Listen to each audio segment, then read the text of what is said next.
Hello guys, welcome back to my channel and enjoy this fanfic part 1. Now let's start the fanfic. Team 7 currently is in the final battle with Zabuza's group. The battle is canon up until Zabuza is pinned by dogs. All other battles and situations are the same as before. Prepare to die. Kakashi called out as he ran at the broken form of Zabuza with his hand covered in electricity due to his Chidori. Course Naruto's opponent, friend saw this and rushed up to take the hit for their master. Thankfully Kakashi saw them coming and managed to move his hand just enough so that it went through the shoulder not the heart, but the force still caused Haku to yell out in pain. I always knew you would be a good weapon. Zabuza said with an uncaring smile, then lifted his sword up intending to slice both Haku and Kakashi in half. A move which Kakashi dodges by pulling Haku just out of range. Kakashi then gently places Haku on the bridge before refocusing on the fight. Damn it! How dare you do that to your own teammate? Naruto yelled at him, causing him to let out a sadistic laugh. Kid, Haku was just a weapon to me. I don't care what happens to a weapon after it did its job, and now that it is broken it is useless to me. Zabuza said, then noticed birds chirping behind him. Before he said man could do anything, Kakashi pierced Zabuza through a lung, causing a slower death than if he aimed for the heart again. Course neither one of them noticed their intent, ki from now on, leaking from Naruto or the chakra that was beginning to form around his body. Well, it looks like we are all done here, Kakashi said to himself until he saw a giant army of mercenaries stand on the other side of the bridge. Shit, I don't have enough chakra to fight all of them. Even though I am good at taijutsu, eventually I will still be brought down just by the sheer amount of them. Kakashi thought, worried, seeing as it looked like he was about to die with his team. Thank you Konoha ninja for dealing with the demon of the mist. Now be good and let my men you. Gato told Kakashi, then turned to his army and continued to talk. Men, bring me the heads of the ninja, and while you are at it get rid of the town. I got what I need from it. I don't care what you do to the civilians, just get rid of them, except for the old bridge builder and his family. I want him to watch as I destroy them. Gato said evilly, then saw them all start to charge down to the bridge until a single arrow hit the ground in front of them. We won't let you take the village, Gato. One of the villagers yelled at him, making everyone notice that on the other side of the bridge was most of the village holding makeshift weapons. Bah! You still will die. Now what are you waiting for them? But for daring to go against me, take the women so that we can sell them on the market. Maybe then they will realize who they are messing with. Gato told his army, who just smiled and were about to take another step when they felt a massive amount of ki go through the air, causing all of them to find it hard to breathe. Where is this coming from? It is not evil enough to be the Kyuubi, but yet it seems to be coming from my team. Kakashi thought, confused, but then was shocked by what he saw. For standing in the middle of the bridge was Naruto, releasing a massive amount of ki and chakra. Chakra that was now surrounding him in a form that looked to be almost like armor.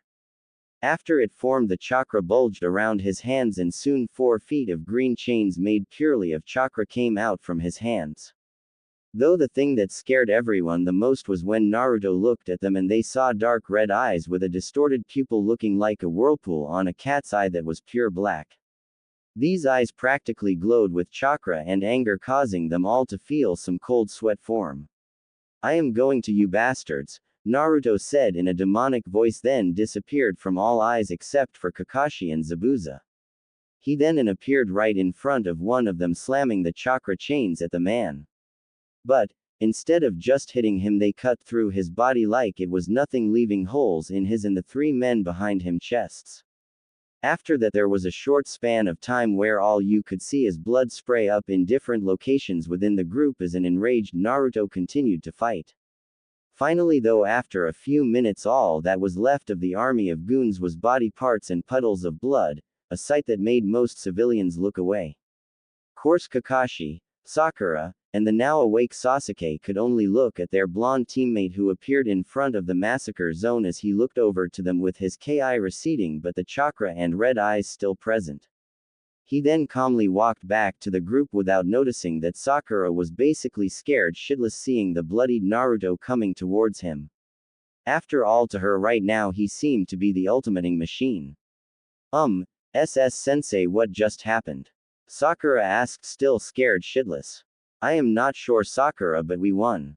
So, Tazuna, how about we go bring Naruto back to your house to rest while we finish building the bridge and cleaning up this mess, Kakashi told him with an eye smile. Okay then, but what about Zabuza's apprentice? I mean, it seems that the blonde Gaki, ninja seems to be quite friendly to the masked ninja. Tazuna asked, curious. Well, I guess we will just have to decide later. After all, Sasuke is still alive and Zabuza was, so who knows what the boy will do. So, for now we will just put a cloth over the wound to not have him bleed to death before we figure out what he plans to do now. Kakashi said, then created 3 shadow clones, one to pick up Naruto gently and another clone to pick up Haku, while the other one used a fire and water jutsu to get rid of the blood and bodies and to collect Zabuza's body and blade for the bounty. Though while he was doing this, all of the villagers quickly realized that they were finally free from Gato's tyranny and began to cheer. Finally, after a couple of minutes they all went back to the village, mostly to begin a celebration, and partially to get away from the gory scene. After a few minutes Kakashi finished his cleanup job and returned to the village as well.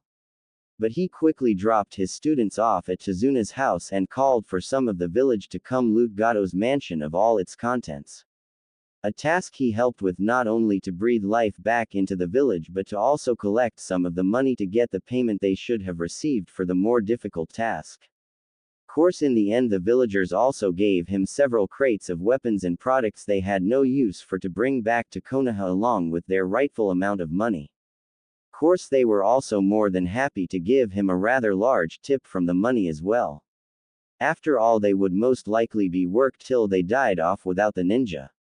Even after that though, there was more than enough products and money to keep the village thriving for several years, and even a large amount of food to have their party with. Yes. Now let's get this party started. A random villager yelled out, getting cheers from the rest of them when they returned with the spoils of their looting. But, first let us make sure we thank the people that made it possible for us to celebrate this day.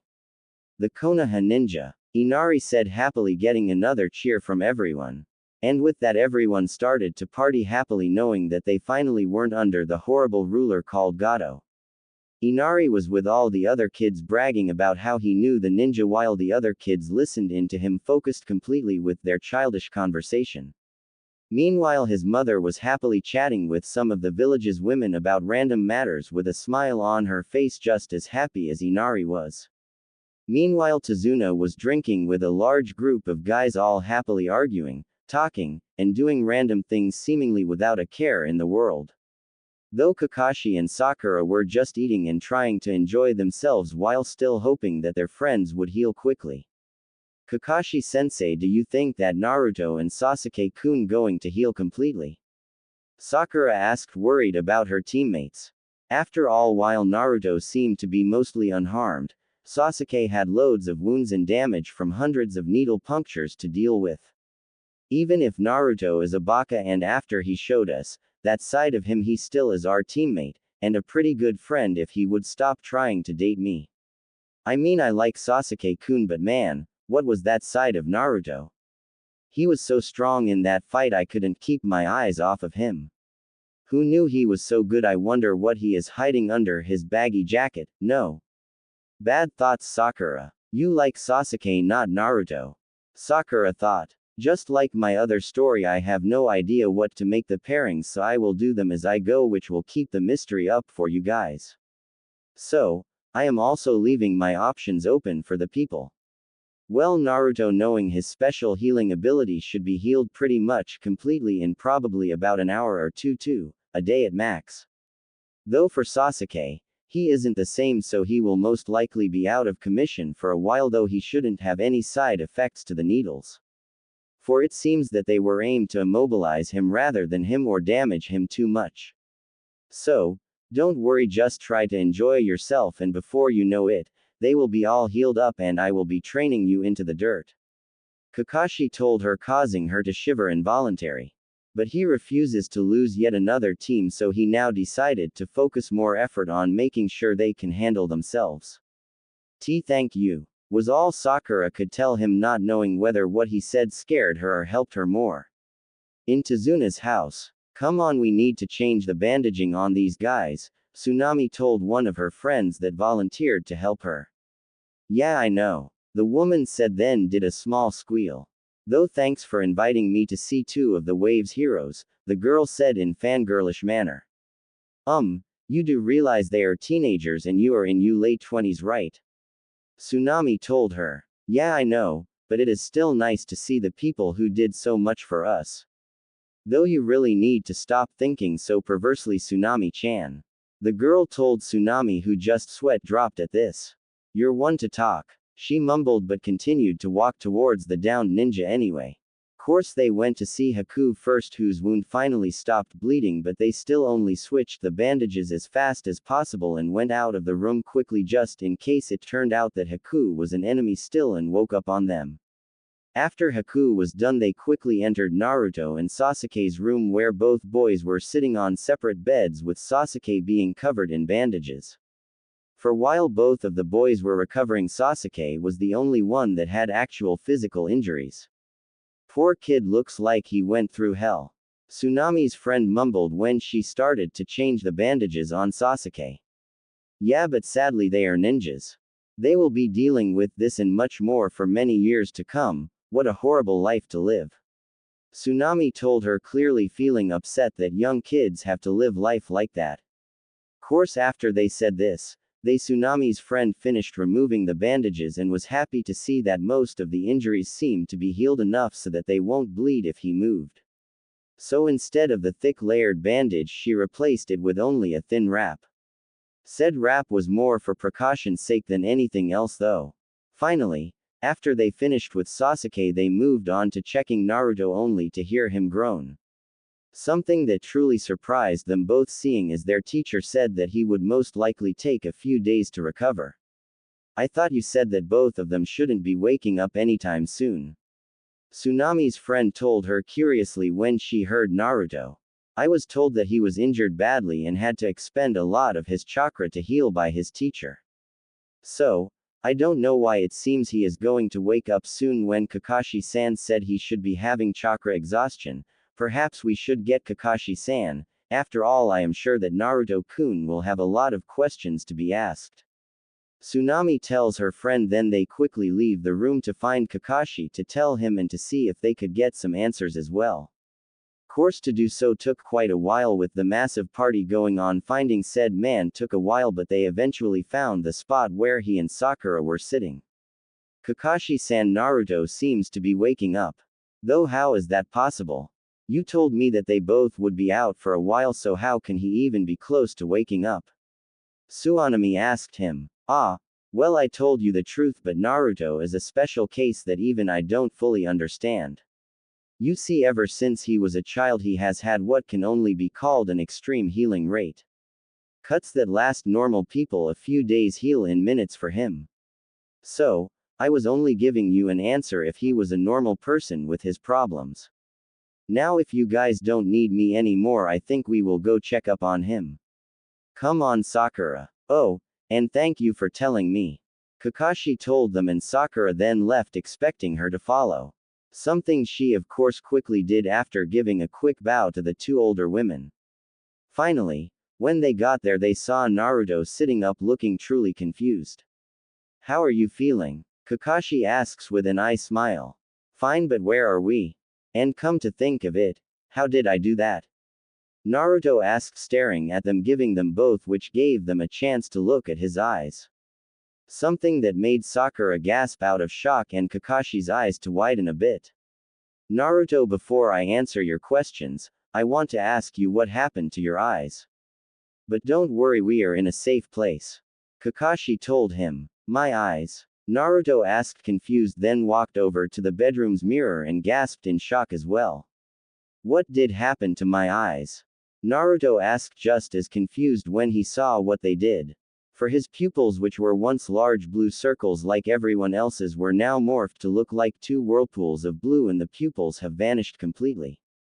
So even you don't know, Kakashi mumbled to himself, then decided to ask Naruto about a theory he hoped was wrong. Naruto, do you think this new change has anything to do with your special problem? Kakashi asked, knowing Naruto knew of the Kyuubi but not wanting Sakura to find out about it. Huh. Naruto simply said, still confused until he finally realized what his sensei was talking about. Oh, no, I don't think it is because I used both this and that chakra problem at the same time. Plus, the last time I used the chakra I didn't get like this. And I am sure that I would have known if it was due to my special chakra. Naruto told him, making Kakashi sigh in relief slightly, but it was hidden from sight due to his mask. Besides, Fuzzbutt wouldn't do something like this without trying to get something in return. Naruto thought but refrained from saying it because he didn't want Sakura to know about the Kyuubi yet either. Chakra problem. Naruto, since when did you have a problem with your chakra? Sakura asked, remembering how much Naruto loved using jutsus over and over again. Not to mention that he always seemed to not even be fatigued by it. Well, I kind of have a problem where, the massive amounts of chakra I have pools up when I don't use it enough, and it sometimes comes out in bursts every now and then, ruining my control but helping my strength and speed. Yeah, that is it. Naruto told her, happy that he found what he thought was a good enough lie to use. Naruto always seems to be in good health, and I've never heard of even cages never got. So, this seems kind of fishy. Well, maybe I should just look into the disease or whatever it is in the library when we get back. Sakura began to plan in her mind, not happy that she didn't know at least something about this even when she was practically a living library of ninja information. Okay, then I guess we will have to get it looked at when we get back home. But for now, let me answer your questions with a brief explanation of what happened. Kakashi told them, breaking up the conversation that could make Naruto accidentally tell his teammate about the Kyuubi. He also went through all of the events, seeing as he was unsure how much of it Naruto actually would remember. So, to begin with, we are in the Wave Village again, treating you and Sasuke in our client's house. We also have the masked ninja here as well, but that isn't all that important until he wakes up. Now the village is celebrating the loss of Gado's oppression, something you had a large part in helping out with. Kakashi told Naruto, answering all of his questions. After thinking about the story for a moment, Naruto got out of the bed he was laying on and quickly got changed. He then went with his team to enjoy the party after quickly checking on Sasuke. Course, he also wanted to check on Haku, but Kakashi clearly wasn't planning to let that happen until the man was deemed harmless to them. End of wave mission. After the party, everything went by pretty fast. Sasuke woke up after a few days still a bit sore. The bridge was built quickly with everyone helping, and soon it was time for the ninjas to head back home. Though the talk they had with Haku when he woke up was interesting. Flashback. What happened? Haku grumbled, then noticed the fact that he was tied up and that the Konoha ninjas were in front of him. I take it we lost? Haku asked plainly, already knowing the answer. Yes, you did, and Zabuza is dead. Kakashi told him bluntly. Kill me then. I have no reason to live now that my master is dead. Haku told them without any emotion in his voice. What? No, we aren't going to you. I know. How about you come with us to Konoha? They are always looking for bloodlines. And I am sure you can live a pretty good life there as well, seeing as you technically aren't even a ninja from any village yet. Kakashi-sensei, you are okay with that, right? Naruto told him, almost yelling out the first part in annoyance. Course, this just made Haku think. I guess that could work. But no, I just wouldn't be able to get used to not having a master, but then again Naruto-kun did beat me, so I guess I could just be his slave now. Then I will be able to keep my friend in life. Haku thought, not being able to help the submissiveness to others he felt. For while it was normal for anyone to want to be their own person, that natural trait was forced out of him for most of his life. So, rather than trying to deal with that drastic change, he instead made a decision and returned focus back on the ninja in front of him. Fine Naruto, I guess we could try to bring him back with us if he wants to go. Kakashi told Naruto with a sigh while getting a cheer from the blonde. Bringing back Haku-san is moderately dangerous, but he is thankfully not strong enough to easily cause a large amount of damage in the village if this fails. After all, the ambush should be able to subdue him with only some trouble, and on the plus side the village will gain another powerful bloodline to use. Kakashi thinks easily pushing the rewards of having Haku in Konoha over the risks. But in the end the Hokage would have the final say. So, do you want to come back with us? Naruto asked Haku again. Yes, Naruto-sama. Haku told him, simply thought none of the genin seemed to notice the sama part and Kakashi didn't care to look into it. He instead just let Naruto untie Haku and quickly placed a chakra suppression seal on the teen. For just because he agreed to let the boy come back with them didn't mean that he trusted him at all right now. Flashback end. Skipping teary-eyed ending, seeing as it is the same as the anime except for the fact that Haku is with them. Goodbye. The Konoha ninjas told the crowd one last time, then quickly left to get to their village with Haku following along. Course after they left, one of the other villagers walked up to Tazuna to ask the question that they would all have pretty soon. Hey Tazuna-san, what is the bridge going to be called now? Well, I guess we could name it after those guys, but the name would be way too long. And we can't just use one of their names, I mean they all did something to help us. Wait, I know, we will call it the Hope of the Wave because that is exactly what it is. Tazuna told everyone around him, happy that he thought of a pretty good name.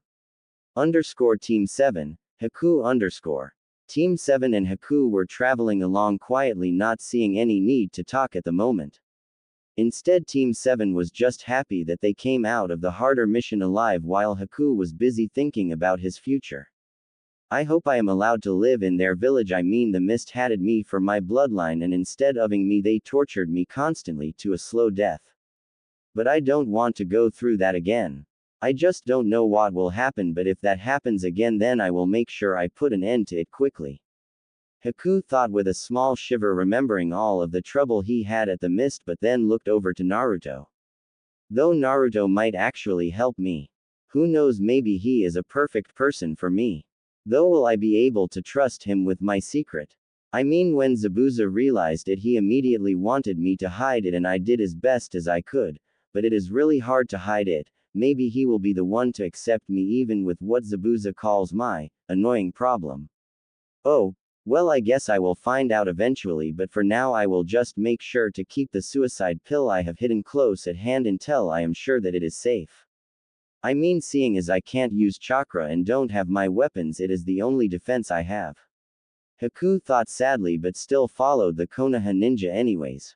After all, he was at a loss when trying to think about what to do if this idea goes south. I wonder what the new problem with my eyes is going to turn out to be. I mean, I don't feel any different right now, but what if it is something serious? Wait, Fuzzball doesn't keep too much damage on me for too long, so it either isn't bad or it is so bad that even he can't heal it. Wait, come to think about it, why does he even bother to heal me if he hates me and wants to get free? I mean, if I die he would be reborn in the world eventually, right? I guess I will have to ask him about it in our next argument. Naruto thought as he jumped from tree to tree. Meanwhile, Kakashi was lost in his own thoughts as well. Naruto said that the power he showed on the bridge was a combination, so it can't be because of the fox. But what could it be? I mean, the last time I saw chakra chains was with Sensei's love Kushina, Uzumaki.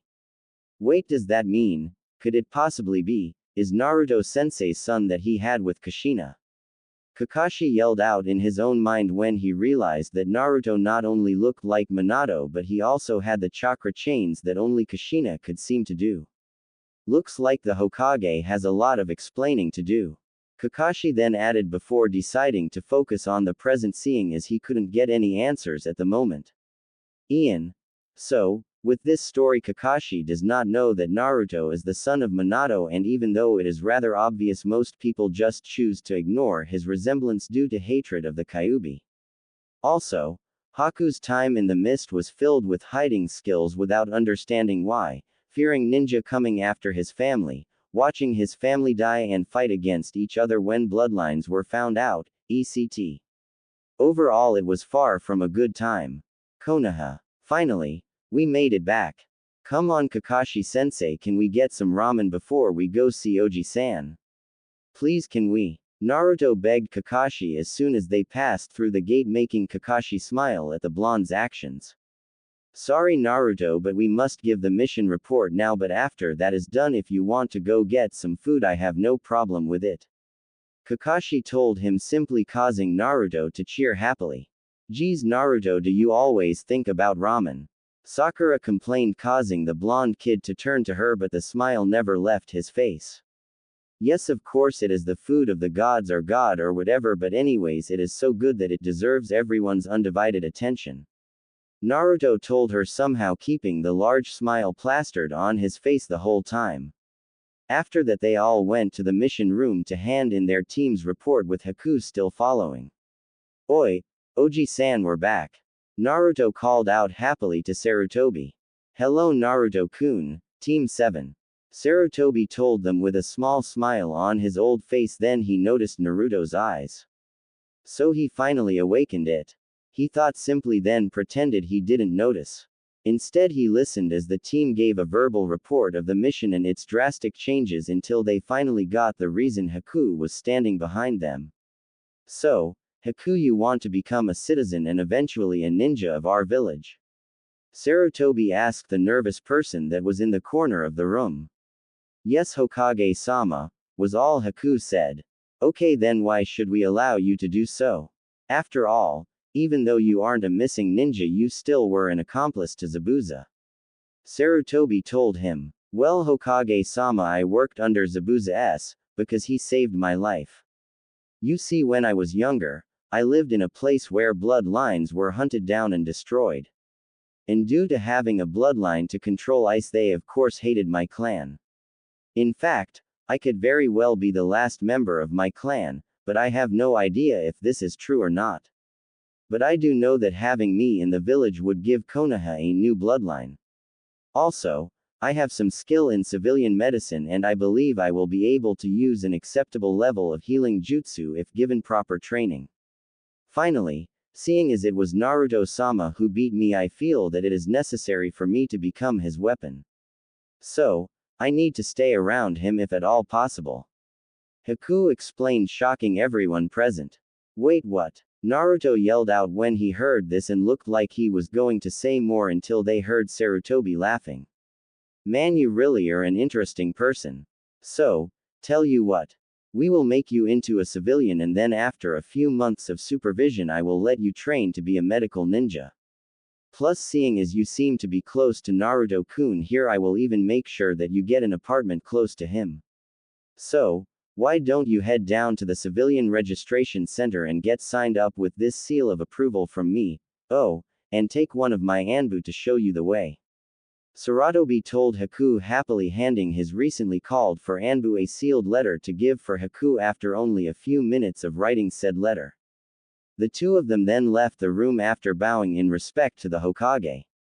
Okay, well, that was interesting. Kakashi said with an eye smile, then got serious. So, Hokage-sama, I am sure you see what happened to Naruto's eyes and now know what happened on the bridge. So, do you have any idea what would have caused this? He asked, completely serious. Yes, I do know what happened, but how about we take this conversation to somewhere more private? Sarutobi told them, then went to his office expecting them to follow, which they quickly did.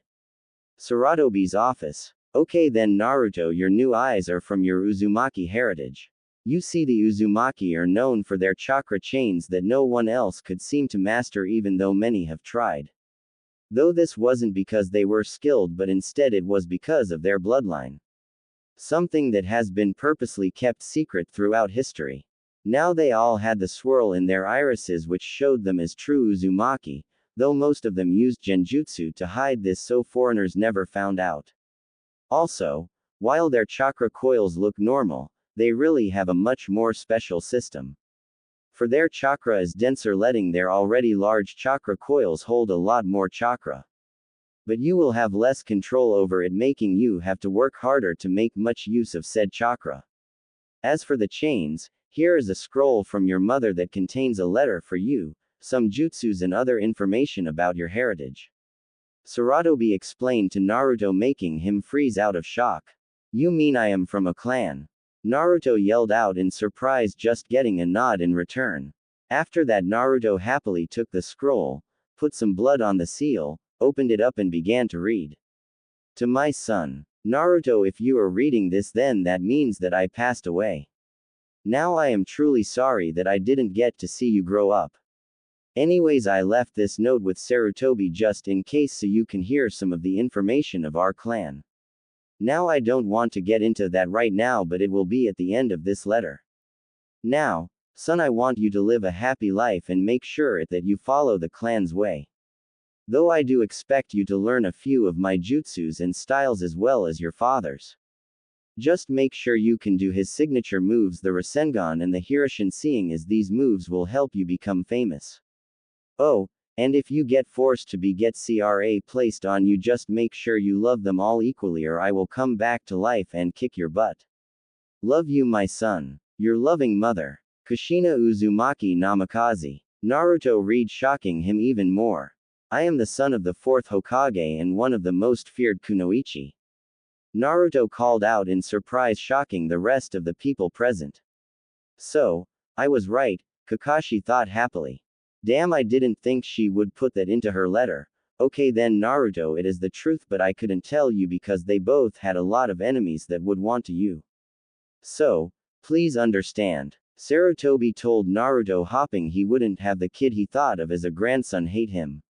Quote, comma dot. Well, I guess I understand that, but can we tell people about it now that I am a ninja? Naruto asked him after thinking about it for a while. No. You are not strong enough right now, though I suppose we have to at least tell the council. But anyone else is a no-go until I say so. Which hopefully will be around the Chunin exam. So, anyways, I will call you back here sometime next week for that meeting just so that we can use your eyes as proof. Sarutobi said happily, thinking that Naruto would leave to think now just because he needed some time to think about how to handle Naruto now knowing the truth. Okay, Oji-san, but one last question. Naruto told him a bit shyly, which surprised the old Kage. Sure, Naruto, ask away. Saratobi asked, now curious about what he would ask. Course, Naruto just blushed a bit, then asked his question. Why did mom say that I might have more than one girlfriend, and what is CRA? Naruto asked, still blushing about the idea of having more than one girlfriend. Well, you see, the CRA is, Saratobi began to tell him, trying to think of a way to tell the boy without shocking him too much. It is what? Naruto yelled out, blushing. I said what I meant, Naruto. The CRA is you marrying more than one girl so that you can rebuild your clan. For now, it will only be the Uzumaki clan, but hopefully we can soon combine it with the Namikaze clan later on. Sarutobi told the still shocked boy. Now why don't you go home and get some sleep to digest the information I just told you? Sarutobi told Naruto, who simply nodded and began his trip home. With the idea of getting his ramen now buried under his own thoughts. Meanwhile, Kakashi just looked over at Sarutobi with an amused look on his face. You are planning to watch how Naruto's life goes on in Konoha now, aren't you?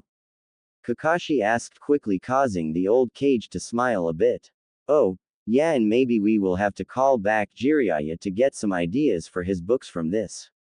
Sarutobi told one of the only people that knew of his hobby of reading his students' books in private. Course, Kakashi just gave the Kage an eye smile and left Sarutobi's office, forcing said Kage to get back to work on his paperwork.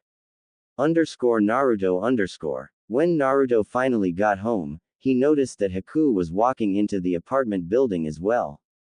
So, he called out to his newest friend. Hey Haku, how did the registration go? Well, Naruto-sama, I am officially a resident of Konoha. Plus, I easily passed the civilian medical test, so in a few days I will be able to work there as well. Haku told him happily. That is great. Now how about we get you settled in your new apartment, Naruto asked her, then opened the door of Haku's apartment only to see that it was empty. Wait, what? Naruto asked in confusion, seeing as he thought that all of the rooms just came with stuff like his did. Well, Naruto, this was the cheapest apartment Konoha had, so I took it. The only problem is that all of the furniture was so old that it was unable to be used anymore, so the apartment owner had to get new stuff, but apparently didn't have time, so I have to buy it myself. Course, all I use on buying it will count as rent, but still it will take time. So, tomorrow I will go and get the furniture, but for now I have to sleep on the floor. Haku told him, then tried to walk into her home but was stopped by Naruto grabbing her shoulder. Nonsense, until you get your furniture you can stay with me. You can have the bed and I will take the couch. Naruto told Haku, trying to be nice, then remembered something. Oh, and don't call me Naruto-sama, I'm not your master. Just call me Naruto-kun or something because we are friends. Naruto told her with a smile, then went inside his apartment, pulling Haku in with him, and soon enough they both were getting ready to sleep. Course, when Haku finished changing, she decided to walk into the living room to say good night to her master friend. Good night, Naruto-kun, Haku told him when his back was towards her. Yay, good night. Wait, what? I thought you said you were a boy. Naruto yelled in shock when he finally looked at Haku. For Haku currently wore a light blue nightgown that was slightly see-through, showing her blue undergarments from time to time. She also took off her chest bindings, allowing her decent chest to be seen now that she was settling down to go to sleep. Well, Naruto, I told you that I followed Zabuza-sama's rules, that was one of them. Apparently, it was because he thought people wouldn't take me seriously as a missing ninja accomplice or something east like that. Haku told him, a bit upset remembering the time she spent with her father figure. I guess that makes sense. Good night, Haku-chan. Naruto told her, blushing a bit about the idea of having a girl sleeping so close to him and even in his bed. Plus, she wasn't that bad looking as well. Though eventually fell asleep thinking about all the new clan stuff he will learn now. Meanwhile, Haku had trouble sleeping as well. This is so strange. Being without you, Zabuza-sama, I mean you were the one who taught me everything I know. Haku thought sadly, then cheered herself up a bit with her next thought. But now I have Naruto-kun and he seems to be a pretty good boy. So, maybe he will be one of things I always wanted but never could have. A best friend, and maybe later on he might become another thing I always wanted as well. Haku thought, semi-happy, then went to sleep herself thinking about future hopes. Next day. When Naruto finally woke up, he enjoyed something he never had before, someone making a home-cooked meal for him and themselves.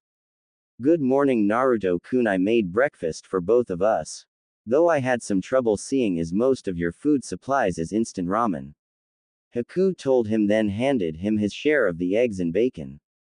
Thank you, Haku-chan, Naruto told her with a large smile, then began to eat. So, how long until you become a medical ninja? Naruto asked between chewing. Well, I think that it should only be a month or two, seeing as I am pretty sure I can learn it pretty fast. But that all depends on Hokage-sama's decision, seeing as I am still under probation. Haku told him with a small shrug. Oh, okay then, well, I am sure that the old man will make you a medical ninja in no time at all. Just be patient, Naruto told her, causing a faint smile to appear on her lips.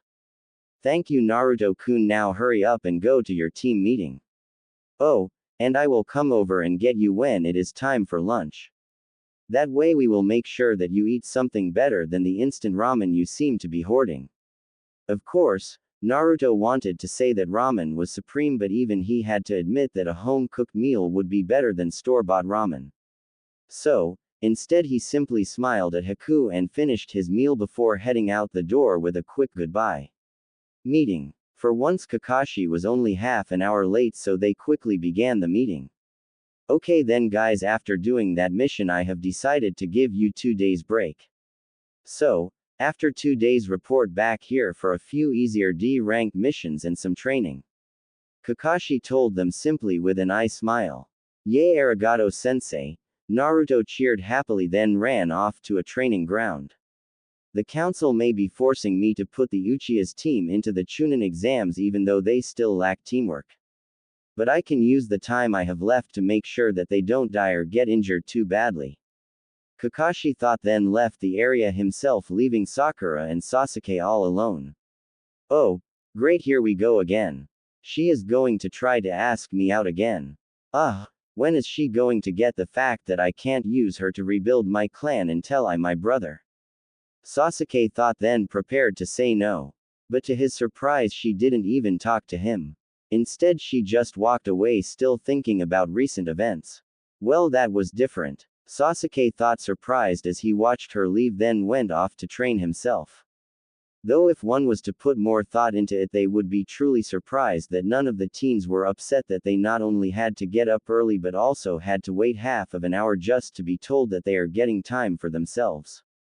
Naruto. When Naruto reached one of the village's training fields, he quickly reopened the scroll and began to work on his projects. Couple of hours later. Yay! So what are we going to learn today, Kurenai-sensei?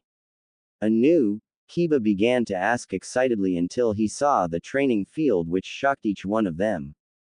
For all around the training ground were cut trees, boulders with holes in them, and even a few gashes on the ground.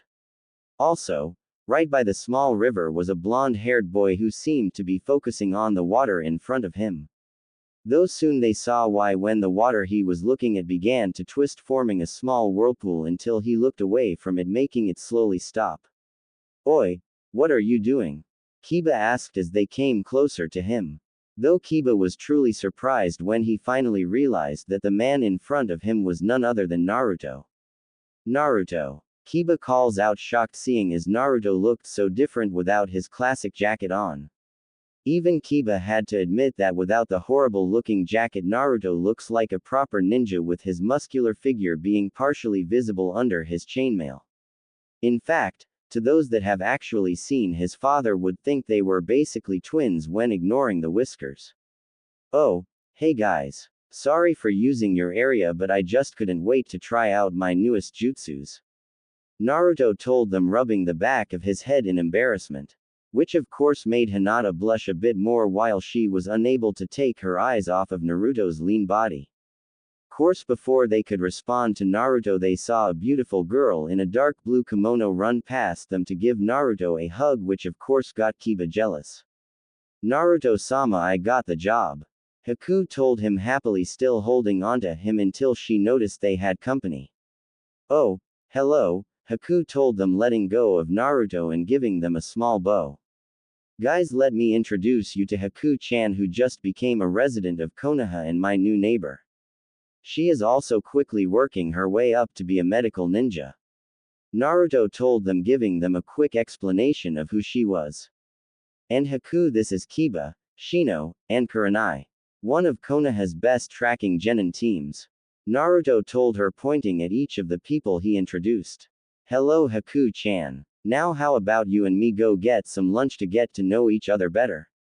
Kiba asks, trying to flirt with her. Sorry, but I can't.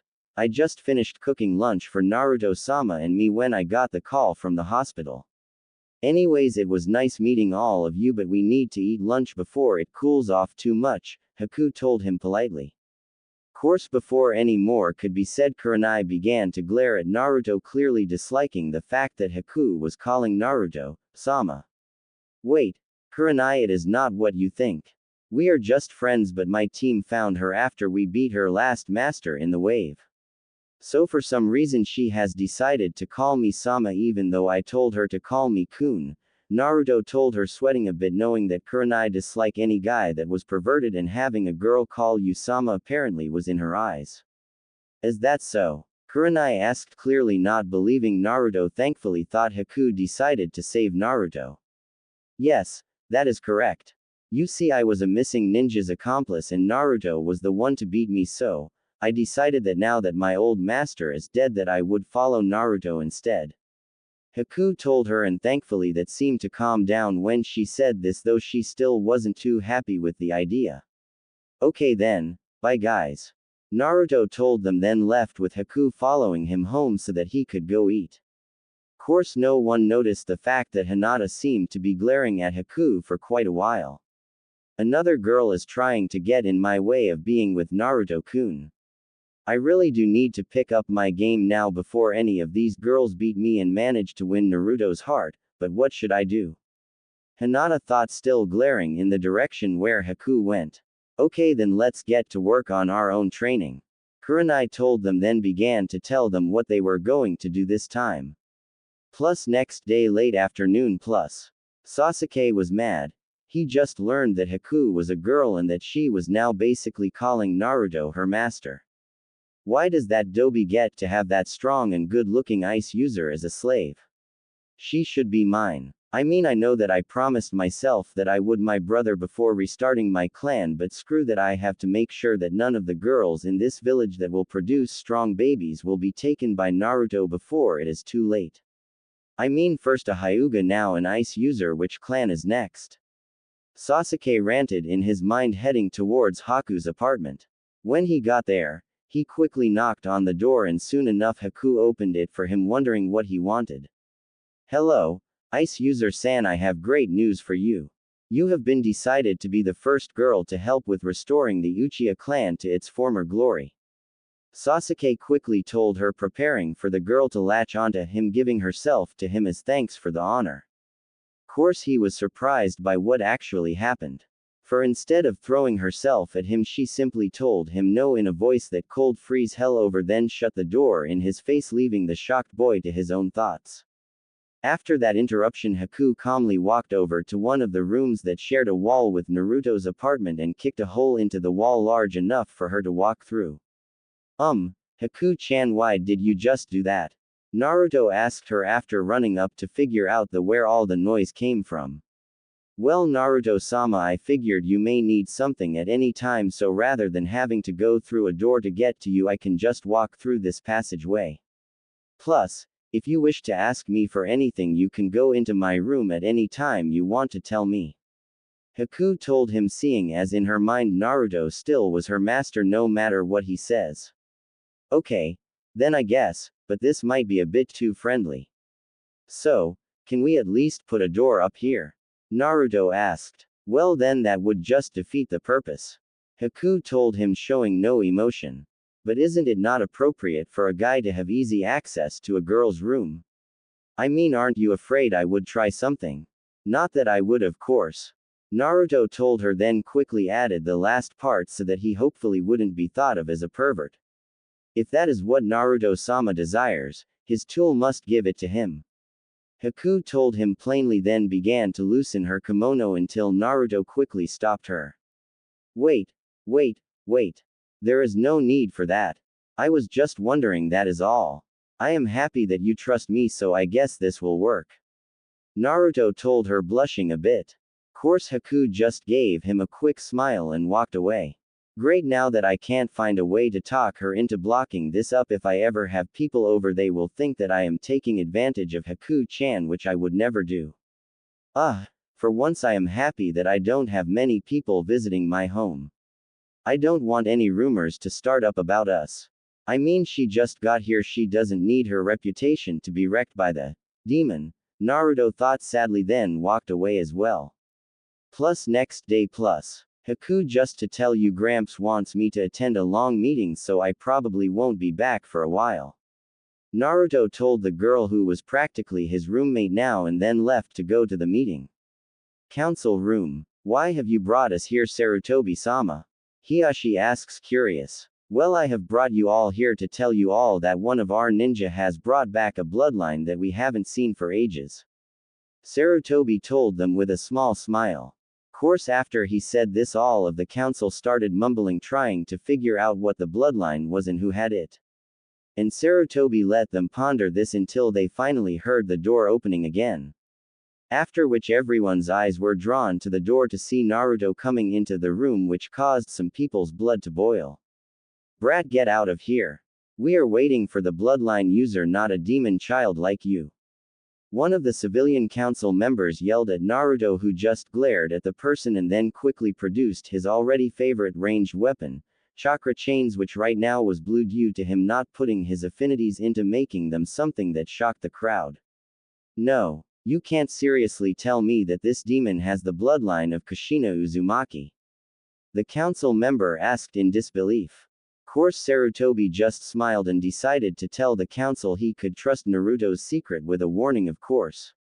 Yes, he somehow got the bloodline now, seeing as it is a shinobi matter we have no need for all of you in the civilian council, so please leave this room.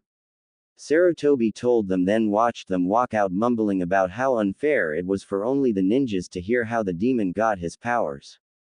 Oh, yeah, we really don't need the elder council either in this matter either, seeing as it is not that important to Konoha's actual workings. He continued with a smirk as he happily watched the rest of the more untrustworthy people leave the room. Though as soon as they all left, the room was secured to make sure no one could eavesdrop, and then he prepared to explain Naruto's heritage. Okay, now just to make sure all of you know, what is said here today is a double S-class secret, and telling anyone without permission is punishable by death, Sarutobi told them, then watched as they all nodded their heads showing that they understood. Now I know you guys may not believe this, but Naruto is actually the last known Uzumaki. Sarutobi continued to tell them, shocking them. Wait, but the last one was Kushina, who seemed to only have eyes on. Wait, you mean, can he really be? I thought you just gave him the Uzumaki name to give an easy reason for the village to not have a history on him. Shikaku asked in total shock. The son of who? Shikaku? Inoichi asked his old friend, unable to figure out why his normally lazy and uncaring friend who now was so shocked and crazed. Yes, Naruto's name is actually incomplete. He is actually Naruto Uzumaki Nakame's son of Kushina Uzumaki and Minato Namikaze. Sarutobi told them, shocking them all. Come to think of it, how did we not figure this out? I mean, look at the boy, he is practically a clone of Minato except for the whiskers with all the personality of Kushina, Inoichi asked them, making them all look at Naruto, realizing the same thing. Okay then, so what is this bloodline you were talking about? Sume asked, now curious. Well, actually it will be easier just to see it. So, Naruto-kun, would you please show them again? Sarutobi asked Naruto, who simply created a couple of chakra chains yet again and just had them hang from the palm of his hands for a few moments until he reabsorbed them. Yay! So basically with Naruto's thicker chakra he can create whatever he wants as long as he has enough chakra. And with the fact that he now has a limitless source of chakra that is quickly expanding his coils, he can quickly become, Sarutobi began, then was interrupted by Shikaku. One of the greatest ninjas to ever live. An indestructible force capable of destroying armies just like his father. Shikaku mumbled, eyes wide, realizing this. Course this statement shocked everyone else in the room as well except for Sarutobi, who already realized Naruto was destined to become a great ninja. So, to put it in more simple terms, Naruto now has the large mass of chakra thanks to the Uzumaki clan and the beast that was sealed within him. He also should be more than able to use the skills and techniques that the Uzumaki are known for, as well as his father's signature moves, which makes him already have a massive amount of room to grow into an amazing ninja. Though thinking logically, we should make sure that the Uzumaki clan is capable of surviving, meaning that Naruto should be put under the CRA just like Sasuke is. Shino's dad told the group, logically causing Sume to grumble a bit about the last part. Course everyone agreed with Shino's dad's statement, and the meeting ended with Naruto now being promised a clan head position when he becomes a Jonin and was forced to be in CRA. So, the still shocked and blushing boy left with a scroll stating just that on paper. Back at apartment. Hey Haku, I am home, Naruto called out but got no answer, even though he called out loud enough for someone to be able to hear him from almost anywhere in the house. I guess she is out or something. Oh well. I guess I will just leave a note for her telling her that I am going to probably be away all day, seeing as I really need to do some serious training to clear up my mind a bit. Naruto told himself, then quickly left, leaving the note taped to the front door of Haku's apartment with her name on it, then left. Haku. Haku was simply walking around the village enjoying the heat of the mid-afternoon sun until she heard someone run closer to her. Hey Haku-kun, how are you doing in your new life? Sakura asks when she finally reached Haku, who shocked the girl just by turning around. What? So, you are Haku-chan? Sakura asks, confused, noticing Haku's figure was now more feminine. Yes, Sakura-san, I hid my actual from you guys just because that was what I was told to do that all my life. But I can assure you that I am without a doubt a girl. Haku told her, hoping that she doesn't need to explain it completely again. Oh, okay then, Sakura told her, still a bit confused. So, anyways, how is it going so far? Sakura asked, deciding not to worry about it. Well, I guess it has been pretty good. I mean, I got an apartment quickly thanks to Hokage-sama, and I have enough money from before to survive until I can become a medical ninja. Haku told her, smiling. Course that just made Sakura happy as well. Well, if you are going to be a ninja like us soon, then how about we get you to meet some of us girls in one large housewarming sleepover? I mean, all of us will chip in so you don't have to worry about spending too much on food and such, so how does it sound? Sakura asked, excited. Sure, why not then? Haku told her, shrugging her shoulders. Great, so I will go tell the others and we will meet you at your house at 8. See you then, Sakura told her, then raced off but quickly came back. Where exactly is your house anyways? Hee, Sakura asks, laughing, embarrassed. Course this just made Haku laugh a bit, then told Sakura quickly where she lived, then watched as she ran away to talk to the other girls as quickly as possible. Haku, Naruto's apartment, 8 p.m. Haku just reached her apartment when she noticed that Sakura came back with several other girls that were all carrying various items. Hey Haku, let me introduce Ino, Hinata, and Tenten, my genin friends. And gals, this is Haku, the girl I was telling you about. Sakura introduced everyone to each other. Yeah, they are friends in this now. I mean, how do the teams never meet? It just seems a bit ridiculous that they never do. Plus, Ino and Sakura are friends, just rivals really. Hello, I was just getting home. So, do you wish to come in? Haku asked a bit awkwardly, seeing as she never really had any female friends, or any friends before. Still, they all walked up to the door and found Naruto's note. What is this? Haku mumbled curiously, then quickly read through it. So, what is the note about? Ino asked, being her normal curious self. Oh, it is just a message from Naruto telling me that he won't be home for a while. Haku told them. Wait, why does Naruto-kun have to tell you this? Hinata asked, no longer stuttering now that she is fully focused on surpassing her new rival, and because no one from her clan or Naruto were around to get her nervous. Oh, well, he lives right next door and I was making meals for both of us, so I guess he told me so that I wouldn't make more food than I need to. Haku told them with a small shrug. Course with that they all walked into Haku's apartment, looked around and quickly noticed the hole in the wall. Don't feel like describing her apartment, so just think of it as looking a lot like how Naruto's does, just neater and with more of a female's touch. Actually, both of their apartments are clean now, seeing as Haku became Naruto's maid even though he doesn't want her to be one. Hey Haku, Naruto's apartment is to the left of yours, right? Ten asked, getting a simple nod as a response. Well then, why and who made a hole connecting yours to his? She continued, pointing at the hole. Well, I did it so he can enter my apartment at any time without having to deal with worrying about my door being locked. Haku responded, failing to see why they had a problem with it. Why would you do that? Aren't you afraid that he will do something to you? I mean, sure, he is a nice guy, but still, he is a guy, and like my mother always tells me, they have a one-track mind. Sakura asked in disbelief. So, I mean, he is my master even if he doesn't want to be called that, so having that there allows him to quickly go and get me if he ever needs something. Haku tells them, shocking them even more. Haku-chan, my friend, we really have to work on your confidence if you really think that you need him to boss you around. Ino told her, putting a hand on the girl's shoulder. Now this of course wasn't the real reason Haku wanted Naruto as her master, but she chose to not push the fact. Course after that they all just enjoyed the night together, even Haku, who got used to the idea of having friends. Plus later on. So, who wants to look around Naruto's half? Ino asked, deciding to be nosy. Course this just made her companions curious as to what Ino was thinking, while Hinata was blushing a bit about the idea of being in Naruto's home. Ino, why do you want to go into Naruto's room? Sakura asked the nosy girl. What? I mean, Naruto is always friendly and everything, but we don't really know anything about him. So, this is a perfect time to figure out more about him without actually having to ask him, and maybe find some juicy secrets, Ino explained, causing the other girls to get curious as well while she muttered the last part to herself.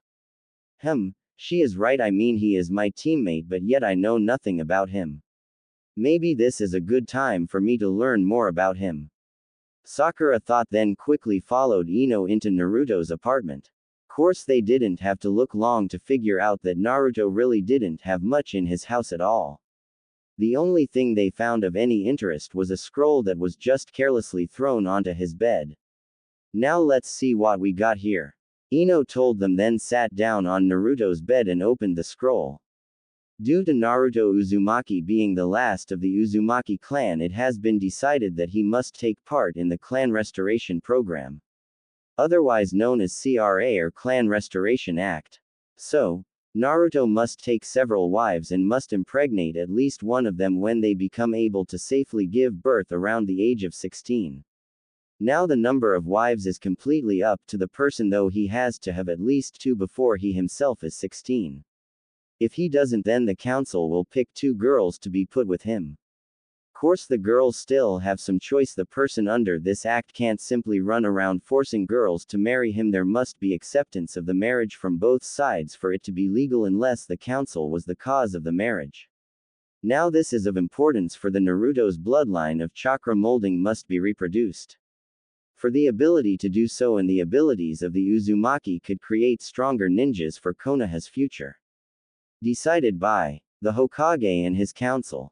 And then under that was a bunch of signatures making it official. Course after reading this out loud, all the girls were shocked, to say the least. Wait, so that this is basically saying that Naruto-kun can marry as many girls as he wants because he has a bloodline. Wait, Naruto has a bloodline? Sakura asks, even more shocked. Yeah, I know I don't really have any idea what Naruto's chakra molding bloodline is about, but what I really want to know is exactly how long Naruto had this on him and what he plans to do with it. Ino told them, a bit annoyed with the fact that even her dad agreed with this perverseness. Wait, doesn't that mean that Sasuke has this on him as well? Sakura asks, just realizing that he was the one of the last members of his clan for years now. Yeah, it does. So, he could have had any girl he wanted, but yet he still never accepted any of his fangirls. Maybe he goes the other way. I mean, what guy wouldn't at least date girls when he knows that he can have as many as he wants? Ino asked them. No, you don't have to worry about him being gay, because he came over earlier to order me to be his first girl, but I just shut the door in his face, seeing as I have no interest in a boy like him. Haku told them, not noticing the envious glares coming from Sakura and Ino. Course this whole time they were talking, Hinata was busy thinking about other things. Wait, so I have more of a chance now to get Naruto now, or do I? I mean, will father let me marry a guy who has more than one girl? Man, I hope so. I mean, I still love him even though he wouldn't only be mine. Though would I actually be able to share my Naruto-kun with others? Hinata thought, blushing. Course it was at this time that they were all shocked to hear Naruto's front door open. Well, I guess Naruto is home. Haku told them simply. Yay, well, let's just wait for him here. I want to hear some more about this CRA and bloodline business. Ino told the girl and just stared at the door, waiting for Naruto to come in. Haku-chan, I am home. They heard Naruto yell out, then heard him walk towards them. Man, this stuff is really hard to learn. No wonder all of these clan jutsus are ranked so high. I mean, the only thing that came almost naturally to me were chains. Though I wonder why. Naruto mumbled as he walked through the house, then quickly opened the door to his room and was surprised to see several girls in his room. Hello, Naruto awkwardly muttered, unsure what they were doing in his room. Course all of the girls were momentarily left shocked as they looked at Naruto, for this was the first time they all saw him without his jacket and were shocked about how good he looked. For Naruto had a perfect body thanks to his career, but now that he was actually showing it, he actually looked good to them. Though the shock quickly wore off and Ino decided to ask her questions while ignoring the blonde's confusion. So, Naruto, since when did you get this CRA thing put on you? Ino asked him, glaring a little bit. Well, the council just put me on it today because of the bloodline I just activated for the first time in the Wave Village.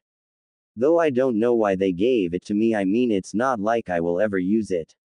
I mean I am pretty sure no one even likes me more than friends, Naruto told them, laughing a bit nervously. Besides, I doubt any girl will like me anymore with my special problem even if they did. Naruto mumbled, subconsciously putting his hand over where he knew the seal was. Why? What is wrong with you? Ino asked, seeing as she heard the last part. Oh, Naruto began, not really sure what to say as a believable lie. Though he was saved by Sakura. Naruto, don't worry, I doubt any girl would have any problem with you even though if you have a chakra problem. She told him, trying to be nice. Oh yay. I mean thanks Sakura-chan, now if you all could please leave my room so I can go to sleep. Actually, why are you in here anyways? Naruto asked, now curious himself. Well, we were just looking around Haku's apartment and wandered into here and she just told us it was yours right before you came home. Ino quickly lied, not wanting Naruto to know that they were poking around through his stuff. Okay then, I guess. Good night then.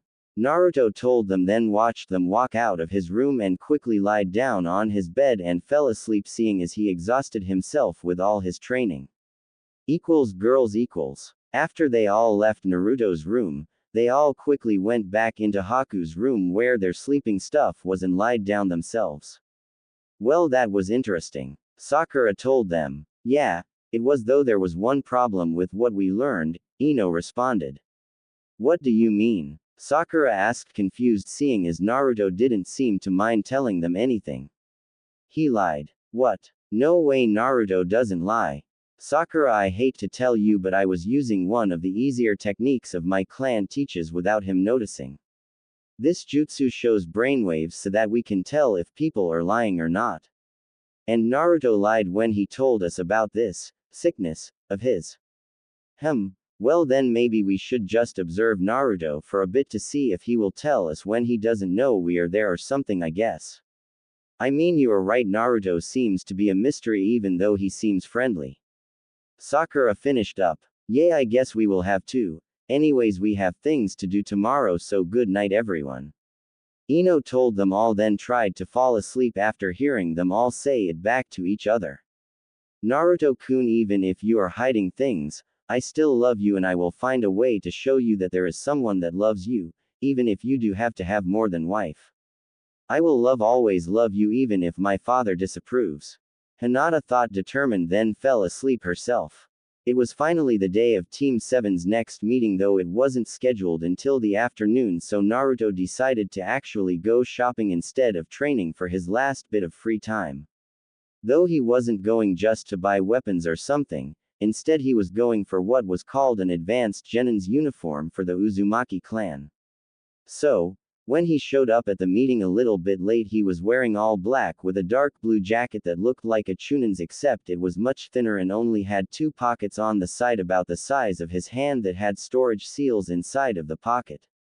On his back was his mother's katana, which was a blood-red sword with the even darker color red on the sheath. It was also a bit longer than a normal katana. Though what surprised them the most was the fact that instead of Naruto's normal headband there was an Uzumaki whirlpool. Meanwhile, the Konoha headband was wrapped on his right arm. Also, he decided to not hide his eyes, leaving them as slightly intimidating whirlpools. He was making a statement that the Uzumaki clan has returned and it is not afraid to show the world where it was. Course, this change surprised his team for a few moments, then they all had different reactions. Kakashi was smiling, knowing that his parents would be proud of the ninja Naruto was becoming. Sakura was blushing slightly now that Naruto's look doesn't hide his muscle or wear a hideous orange outfit. Meanwhile Sasuke was thinking that since Naruto was once Adobe he shall forever be called Adobe. Sorry I am late Kakashi-sensei, I had to waste time explaining why I wanted this new headband. Anyways, what are we doing today? Naruto asked him as he walked over to them and sat down on the edge of the bridge like his teammates were. Course Kakashi was surprised by Naruto's newfound professionalism, though he could still see a spark of mischief in the teen's eyes. Naruto, you may be a bit stronger and probably know a bit more, but you still have a lot to learn. Plus, no matter what, you still are the same old Naruto at heart, Kakashi thought happily. Well, we are going to be training harder than ever for the next few days. Kakashi told them, then they all quickly left for their training field. Training field. Okay, then let's start off on your basic problems in chakra. Naruto and Sasuke, you two have plenty of chakra but not much control, so you two will be trying to walk on water with the help of one of my clones. Meanwhile Sakura, you have almost perfect control but less chakra, so we be doing some basic jutsus till you run out of most of your chakra to try and build up your reserves as much as possible. Okay, then let's get to work. Kakashi told the group, who quickly went to work. Naruto, Sasuke, clone _ Okay, so the basic of water walking is that you want to focus the chakra to your feet like you did with tree walking, but with this you must constantly pump chakra into the water and basically floating on your chakra. Now this is for people with a decent amount of chakra only, seeing as it takes quite a bit of chakra to actually stay on top of the water. Anyways, the challenge of this is the fact that the water always is moving, so you must change the amount of chakra focused onto each part of your foot. Now instead of listening to me, try and learn it through trial and error while I read my book. The clone told them, then happy and sat down under the shade of a nearby tree with while Sasuke and Naruto go to work. This is going to take ages, Naruto though remembering how long it took for him to figure out tree walking. Wait, maybe I can use this to see how much my shadow clones actually help in training. I mean, by what I just read I should be able to get my shadow clones' memories, but I have never actually tried it yet. Naruto thought, then quickly put his hand into the shadow clones' cross seal and created 10 clones to work on the water walking with him. Course when Kakashi's clone saw this he simply took slight interest in it for a moment, then simply returned to his book. So, Naruto finally figured out the secret of the shadow clones. Was all Kakashi thought of Naruto's newfound idea. What is that baka doing? Will those clones actually help him learn this? If so, I really need to learn that jutsu. Something like that would make my goals much easier to achieve, and it should be easy for me, a great Uchiha, to learn. After all, the Dobi was able to get it figured out. Sasuke thought, then quickly tried to walk on water only to fall into it seconds later. Sakura _ I need to make sure that I can catch up to those two so I am not as useless as I was in the wave. Besides, something tells me that Kakashi is hiding something important and dangerous from us, if only I could figure out what it is. Sakura though, as she practiced a basic jutsu for the umpteenth time. Will these guys be ready for the exam? I mean, they will be possibly deadly, and I would prefer for the first team I pass in years to not die due to the stupid civilian council pestering as to make Sasuke a higher rank. I mean, really all they want to do probably is to make him a clan head that really is just a breeding stock for our so-called best clan bloodline, by their standards anyways. Kakashi thought sadly as he looked at Sakura, who was trying her hardest to build up her chakra amount. Plus, after training, Sakura was extremely exhausted now. After spending a good hour of practicing, she now only had enough chakra to survive on and had already ate the daily maximum amount of soldier pills she could, so basically, she had to wait for her body to naturally replenish her coils to do any more. So, she quickly went back home to sleep off some of her exhaustion.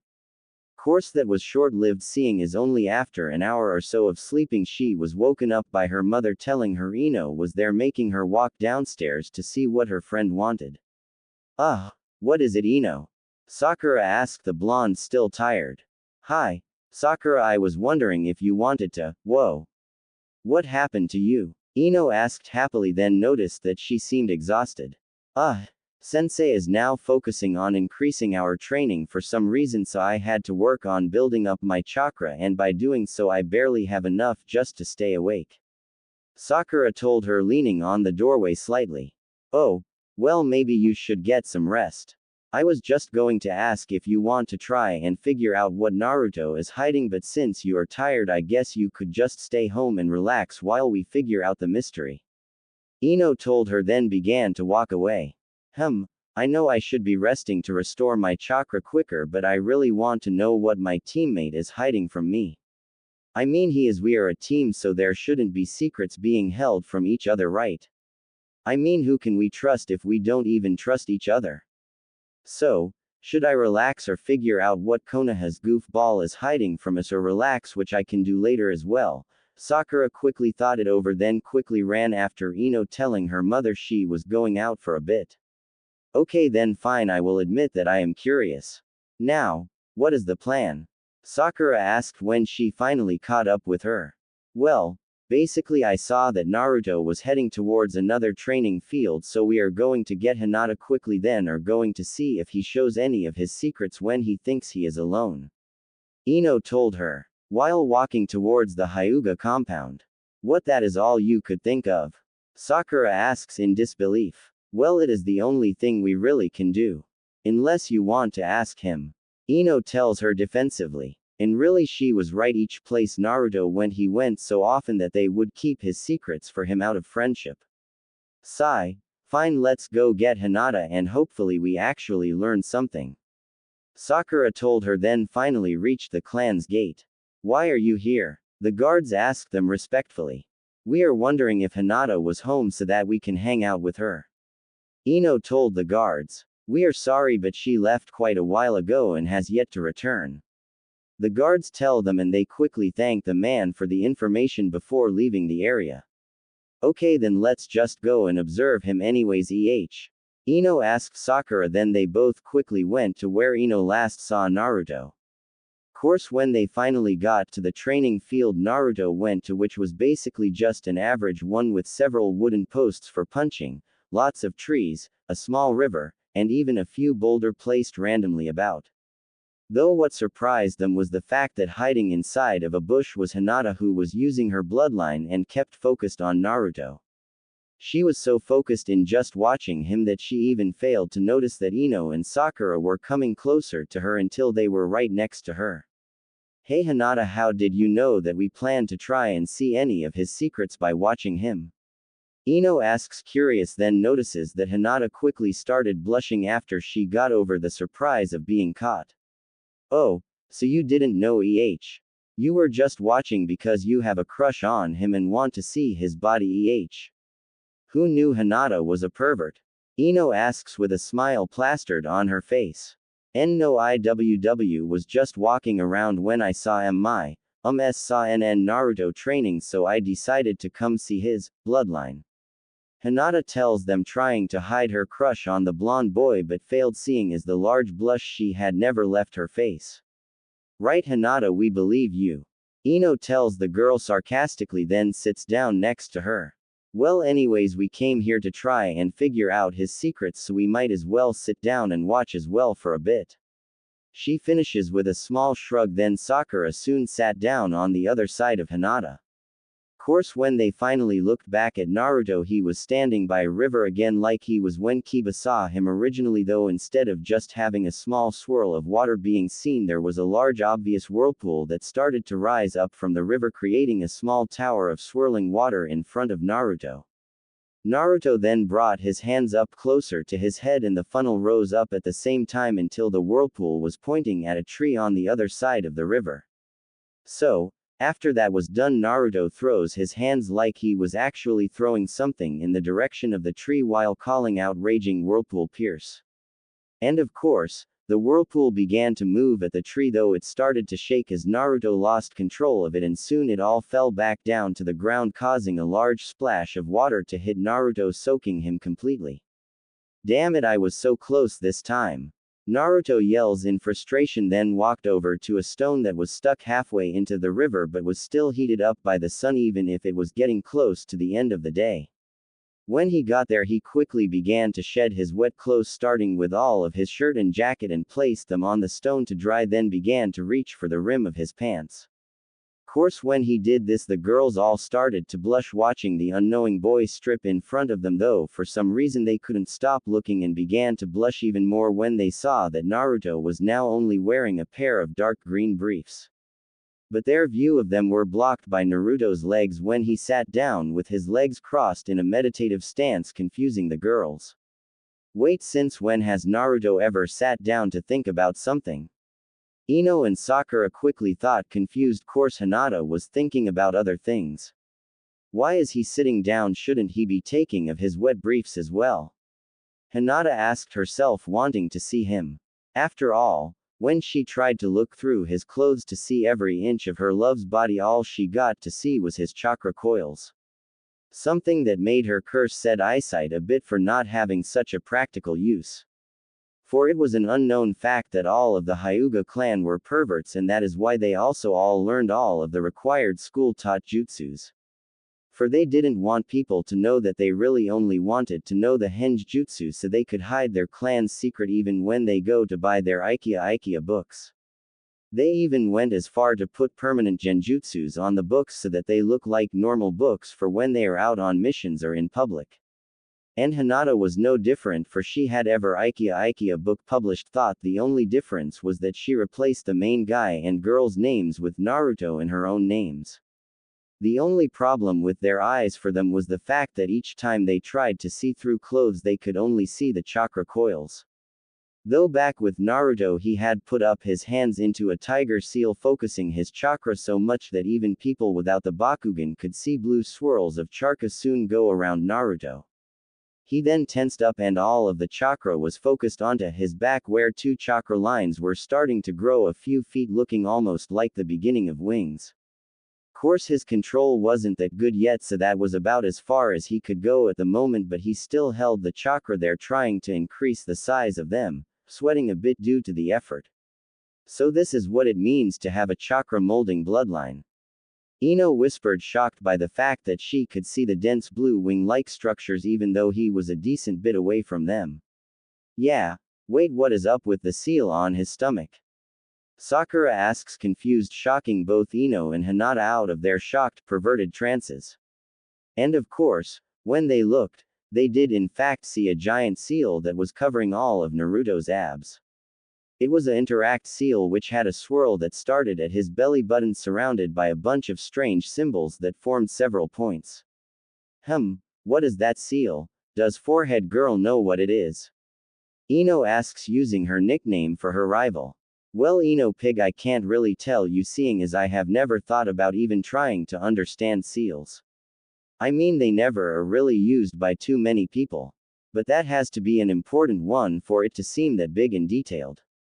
Sakura tells them. Then perhaps we should look it up at the library, it might have a book on seals or something we can look at. Hinata suggested, curious about it as well.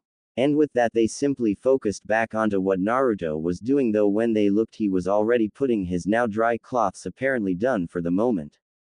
Course he was then walking in their direction without even knowing they were there, mumbling something about needing ramen. Well, Naruto's addiction to ramen will never change. All three of them couldn't help but think after they heard this, but soon they left as well, heading to the library to figure out why Naruto had that strange seal on his stomach. Course they didn't even notice that they had two people watching them.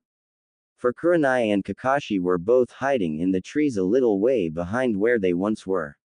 Well, it seems that those three girls are on their way to figure out Naruto's problem, Kakashi tells her simply.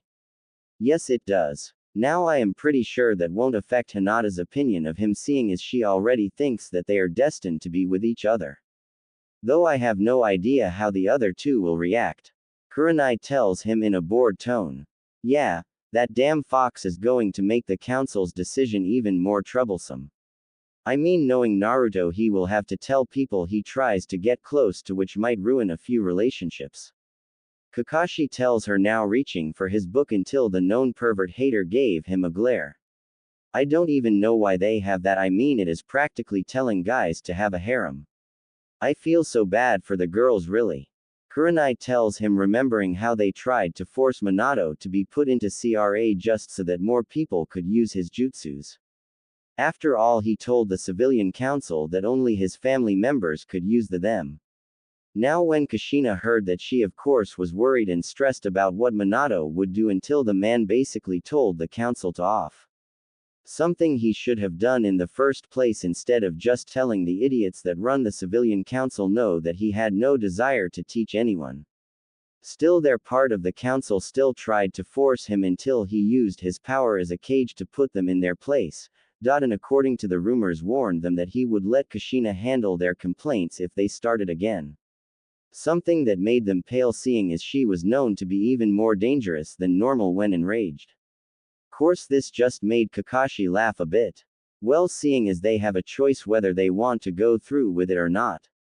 I think they are happy enough even though they have to share. Though with Naruto, I am sure he will make each girl feel loved no matter how many he ends up with.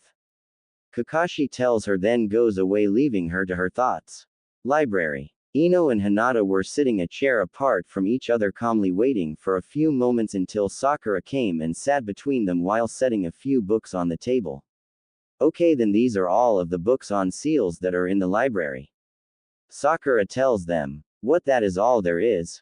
Ino asks, shocked that their library that was one of the most extensive in the world. Afraid so. You see, sealing is a hard art to learn, and those who learn it want to keep their personal seals private, so not too many books are out for public reading, especially since most villages don't want to give rare information like this to different villages.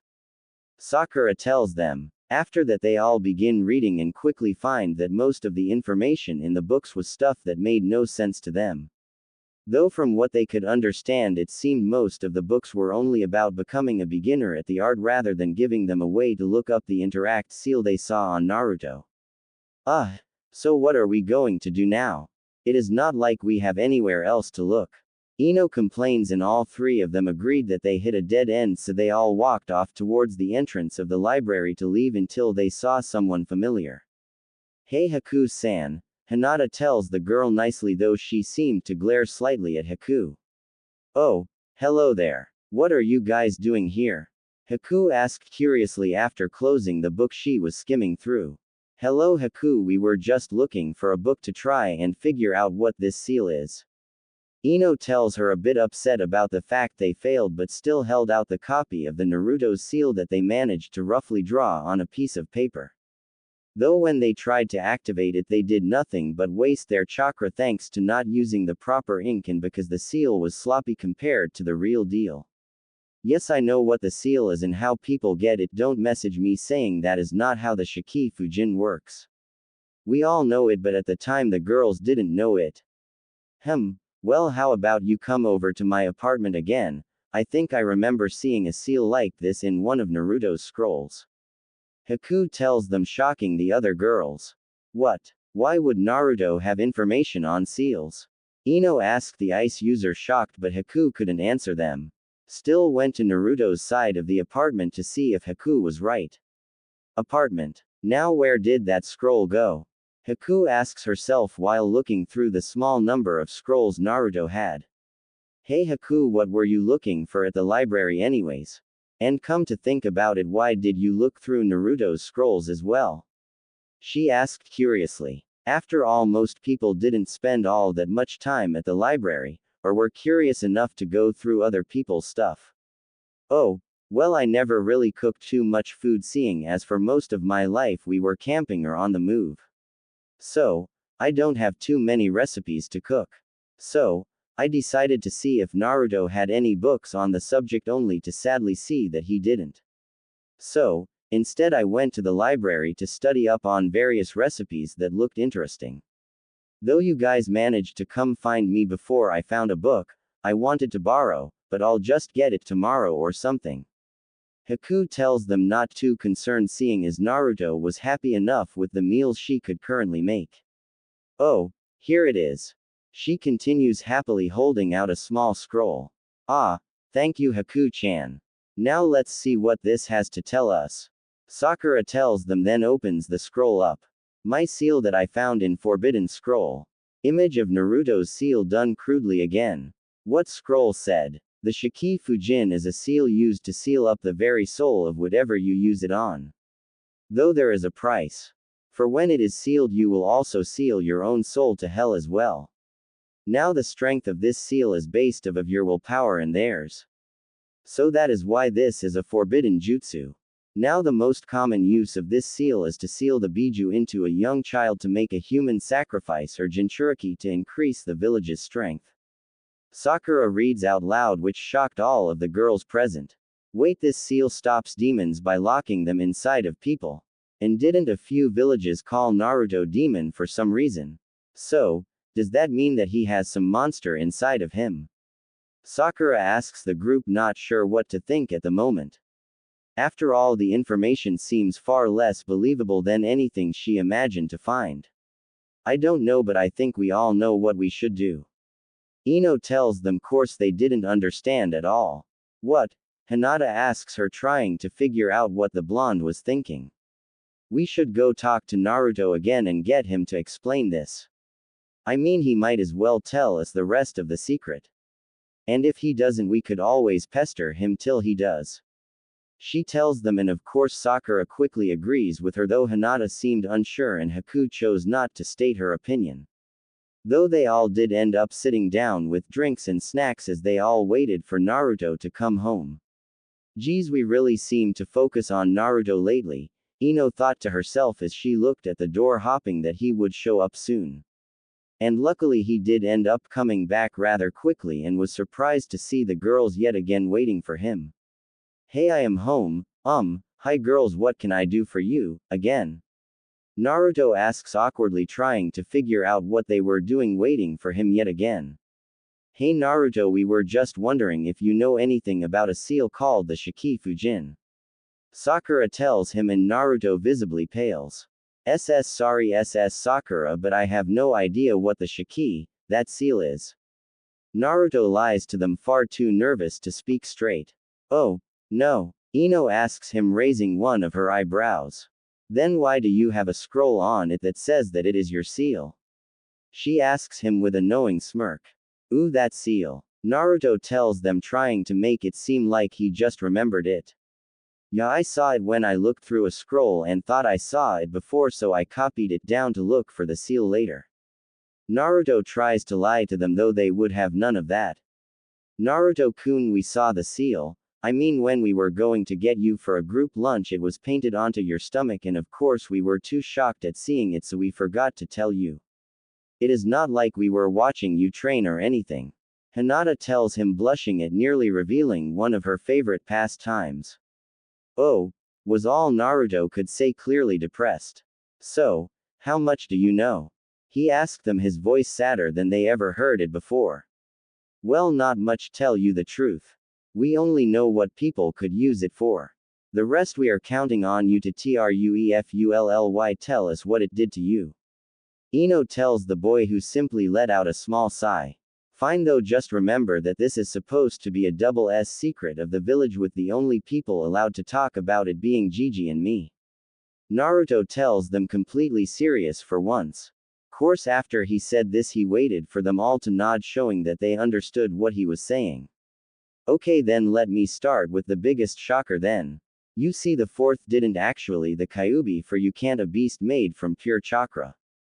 So, instead he did the next best thing. He used his own life to seal the beast away in one of the only newborn babies in the village, me. Naruto tells them, getting a shocked gasps from them. And by doing this he created what is called a jinchuriki, which is basically a weapon that is a human ninja with the demon locked into their body. Naruto tells them, then waits for their reaction. Course what happened was something he didn't expect. For Hinata, instead of calling him a monster or trying to him, instead launched herself at him, giving a bear hug while crying a bit. Naruto, I had no idea how bad your life has been. I should have came to help you out sooner. I am so sorry, Naruto-kun. Hinata told her, still crying on his chest.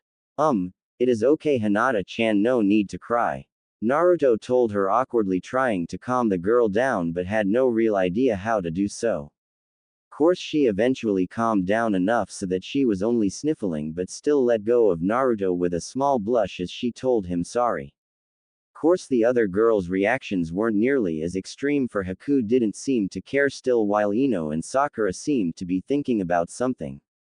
Oh, well, he is still my kind master, Haku thinks to herself with a small mental shrug. So Naruto has a demon locked away inside of him, and that is why the village hates him. But why do they when it is sealed inside of him?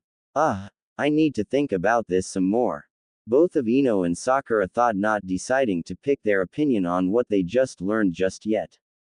So, they decided to remain neutral for the moment. Man, Naruto, you gave us a lot to think about. I think we are going home to think for a while, Sakura tells Naruto for both of them, then left, leaving Naruto with Haku and the still sniffling Hinata. Okay then, bye, Naruto told them as they left, not showing any emotions. I really hope they don't end up hating me. I mean, they are some of my only friends in this village. Naruto thinks to himself, sad, then turned to the two other girls in his room. Only to find out that Hinata somehow fell asleep and was now lying down on the floor sleeping peacefully. Course, seeing as it was already around 10 and she had to have had an exhausting day both physically and mentally, he figured it would be best not to wake her up at the moment. Sigh. Well, I guess we should get some rest as well, Naruto tells Haku, then gently picks up Hinata, bringing her to his bedroom. Naruto-sama, are you really planning to take advantage of this sleeping girl? Haku asked, curious as she walked near him but not trying to stop him yet. What? No. Get your mind out of gutter, Haku-chan. Naruto told her, blushing a bit at the idea. I am letting her take my bed while I sleep on the couch. He then explained, putting Hinata gently down on the soft mattress. He then gently brought the blankets over the still fully clothed girl until only her head showed and moved back until he was at the door to the bedroom. Good night, Hinata-chan. Naruto simply told the sleeping girl, then turned the lights off and went to the living room on his side with Haku still following him. So, now that they know, what are you going to do? Haku asks the boy, curious. I don't know, Haku-chan, I just don't know. Naruto told her, clearly stressed out. Hinata was sleeping peacefully when a few rays of the new morning light fell onto her face, waking the girl up. Dumb son, why did you have to come so soon? I mean, this is the softest my bed has felt in ages. Wait, I don't even remember leaving Naruto's home, Hinata thought, then opened her eyes only to notice that she wasn't in her room. Which of course worried her for a few moments until she realized that it was Naruto's room, and instead, she just started to blush, trying to remember if anything happened to cause her to end up on Naruto's bed. All I remember is crying into Naruto's muscular chest, which I guess must have tired me out so much that I fell asleep right there in his arms. So, I guess he must have put me here.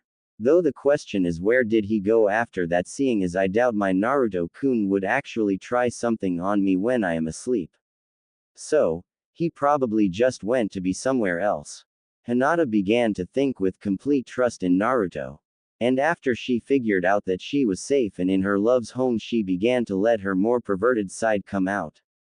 So, she quickly buried her face into Naruto's pillow and breathed in deeply, inhaling Naruto's scent that had been completely absorbed into the very fibers of the pillow. Today really is starting off good. Actually maybe Naruto wouldn't notice if I borrow a few pieces of clothing and such to remember this day by. I just need to make sure that it smells like him. Maybe I am being a bit too fangirlish doing this though. Actually, no, that doesn't matter, seeing as Naruto liked that pink banshee that was one of Sasuke's biggest fan girls, so he must like girls like that. Though I can't really do it in public. I mean, not only would the clan me for it, but it would just be too embarrassing for me to actually do. Hinata thought, deciding that Naruto had to like girls that were at least partially stalkerish to have a crush on a fangirl. So, she only left the room after she hid several pieces of Naruto's old orange clothing in a small storage seal she paid one of Konoha's seal makers to put on the back of her forehead protector. So glad I added that, Hinata though with a smile as she played with her headband while walking into the living room where she saw Naruto's feet hanging off of the couch. So, she quickly walked over to him and was about to tell him good morning until she noticed that he was still sleeping peacefully with an arm and leg hanging off the couch as he softly snored. Ah, Naruto looks so cute sleeping. Wait, he is sleeping. I should take this chance to finally kiss him. I mean, even if he doesn't like me back, I can just hopefully take his first kiss and give him mine without anyone ever knowing it is perfect. Hinata thought happily, then blushed as she slowly moved her head down to Naruto's, taking every precaution to make sure he doesn't wake up. Soon enough, she was only a few inches from Naruto's face, with her hair now blocking anyone who walked in view of Naruto's face. And soon enough, she was just about to touch her lips to his, and the distance shortened by the second. 5 inches. 4, 3, 2, 1. Hinata's eyes were now closed, enjoying the feeling of Naruto's hot breath on her lips, and was just about to feel his lips on hers. Naruto, breakfast is ready. Haku yelled down the hall, shocking Hinata into jumping away from Naruto and also woke Naruto up from his slumber. Coming, Haku-chan, Naruto mumbled as he was still waking up. Then he noticed Hinata was standing a little way away from him. Oh, hi Hinata, I hope you don't mind the fact that I didn't wake you up last night. You were just sleeping far too peacefully. Naruto told the girl, rubbing the back of his head a bit at the same time. It is fine, Naruto-kun, Hinata stuttered out quietly, still blushing about what she nearly did. Course Naruto didn't notice this, seeing as he was already walking towards his breakfast, clearly expecting Hinata to follow without having to say it. Course said girl just stood there for a few more seconds trying to get her blush under control. Stupid breakfast, I was so close. Hinata mumbled under her breath, then followed Naruto to where Haku was patiently waiting by a table covered with pancakes, eggs, and bacon. Ah, Haku-chan, it looks as delicious as ever. Naruto told the ice user. You really are one of the best cooks I know. Naruto added while sitting down in an empty chair, causing the girl to blush slightly, though it went unnoticed by the others. And soon they all sat down to enjoy the great breakfast that Haku created for the three of them. So, Haku-san, how is your medical career going? Hinata asked after eating a small amount of eggs. It is pretty good. I mean, I start to actually work in the field today in about an hour, and if all goes well, I should start training to become a medical ninja within the month, according to the hospital director. Though I think that Hokage-sama is speeding this up a bit because Naruto-sama trusts me. Course even that won't help the fact that I am not allowed out of the village for several months, but that is understandable to make sure the village stays safe.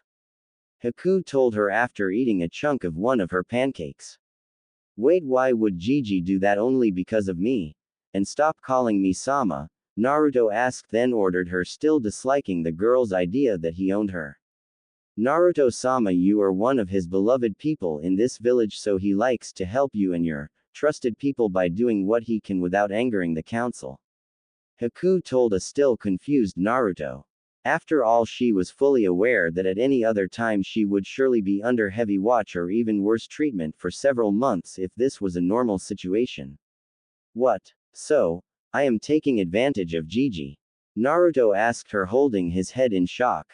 Course Haku and Hinata giggled a bit at this reaction. No, Naruto-kun, she means that Hokage-sama just wants to help you by giving you and your friend every chance he can give them without showing too much favoritism. Though as for why he does it, he probably thinks of you like one of his family members, seeing as you make his life that much more interesting. Hinata explained, though Naruto seemed to still be confused. Though he didn't ask on it again, seeing as he doubted he could understand even with another explanation. So, he just kept eating while half listening to Haku, who was talking about the training she had to do to become a registered healer and about various herbs and creams used for healing various things, with Hinata, who seemed to have an interest with the subject.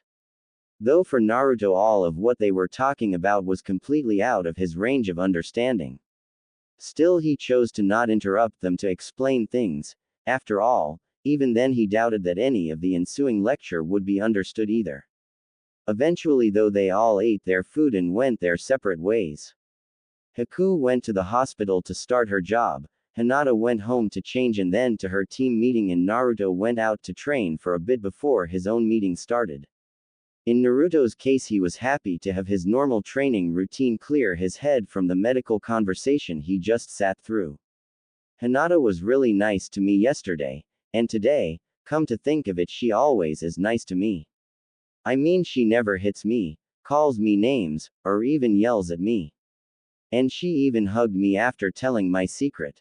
She has to be one of the nicest people I know, and one of the most beautiful. Wait, where did that come from? Naruto asked himself and stopped training to rest his chin on his hand in a thinking position. I guess I need to think about this more. I mean, it is obvious that I have somehow created some feelings for Hinata-chan. But I am not sure how strong those feelings truly are. I really don't want to make a mistake that will make me ruin an amazing friendship in the future. Naruto mumbled out loud, thinking he was alone, then quickly left the training field to meet his team at the bridge yet again. If he stayed, he would have noticed that Kurenai decided to come out of her hiding spot relatively close to the blonde. Naruto, if you break Hinata's heart, I will break you.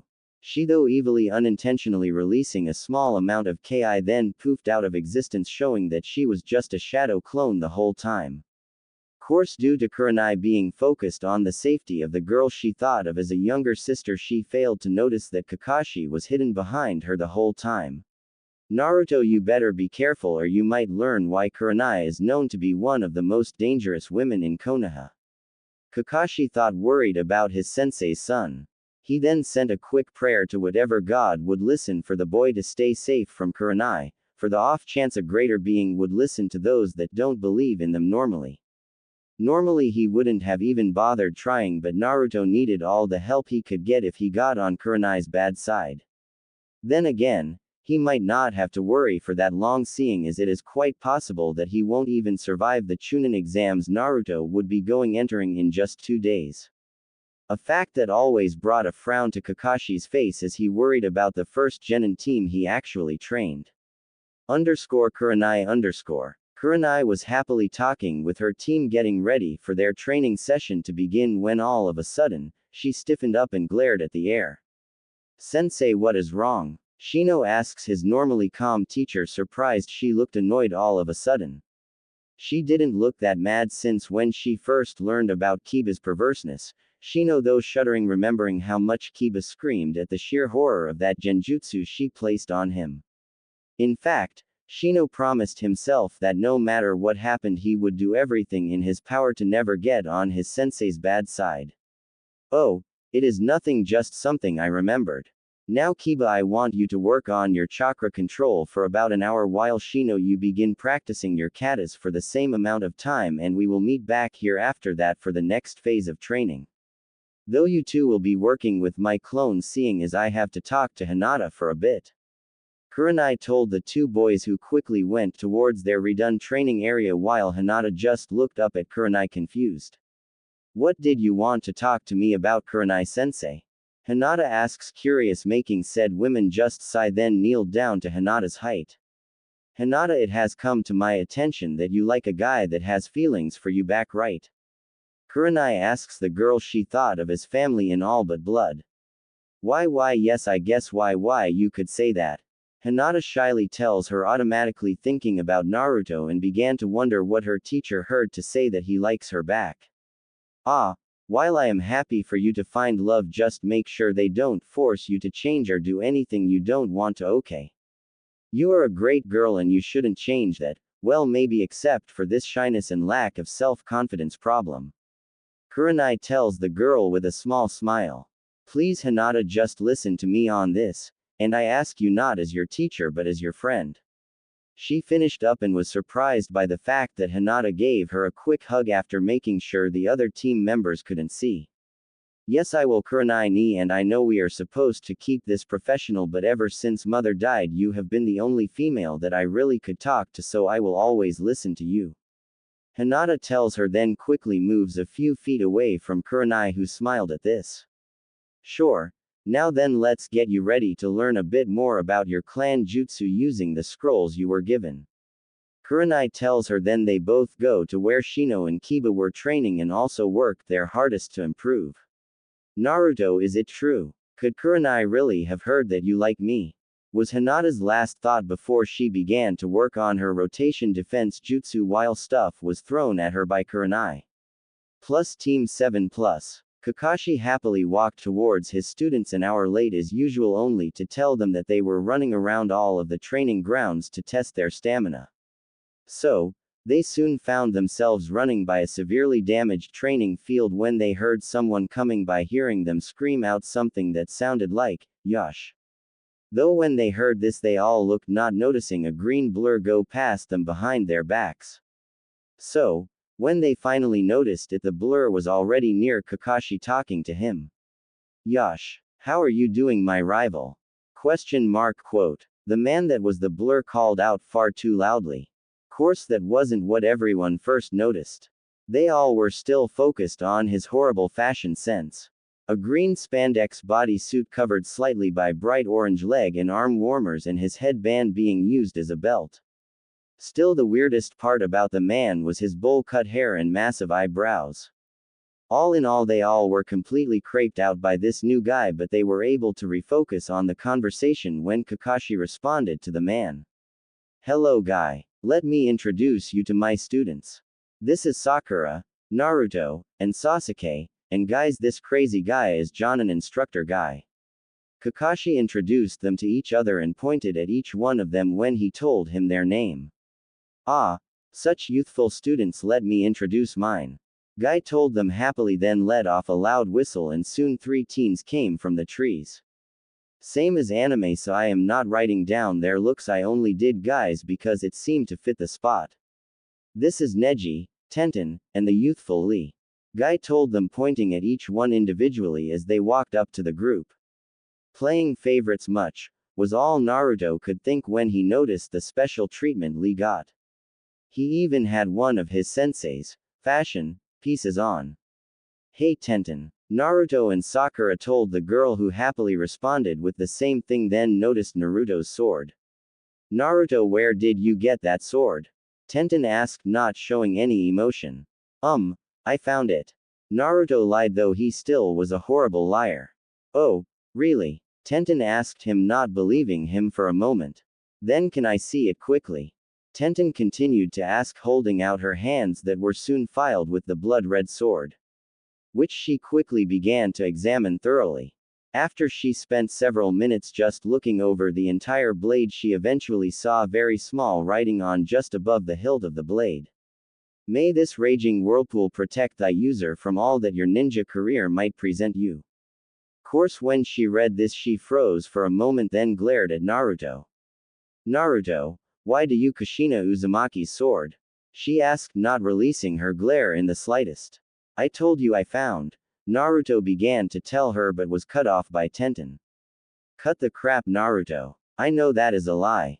For this blade was locked away as a piece of Konoha's history and can only be given to her relatives, seeing as when the blade was made they put several seals on it that make it almost as strong as one of the named blades if used by her clan.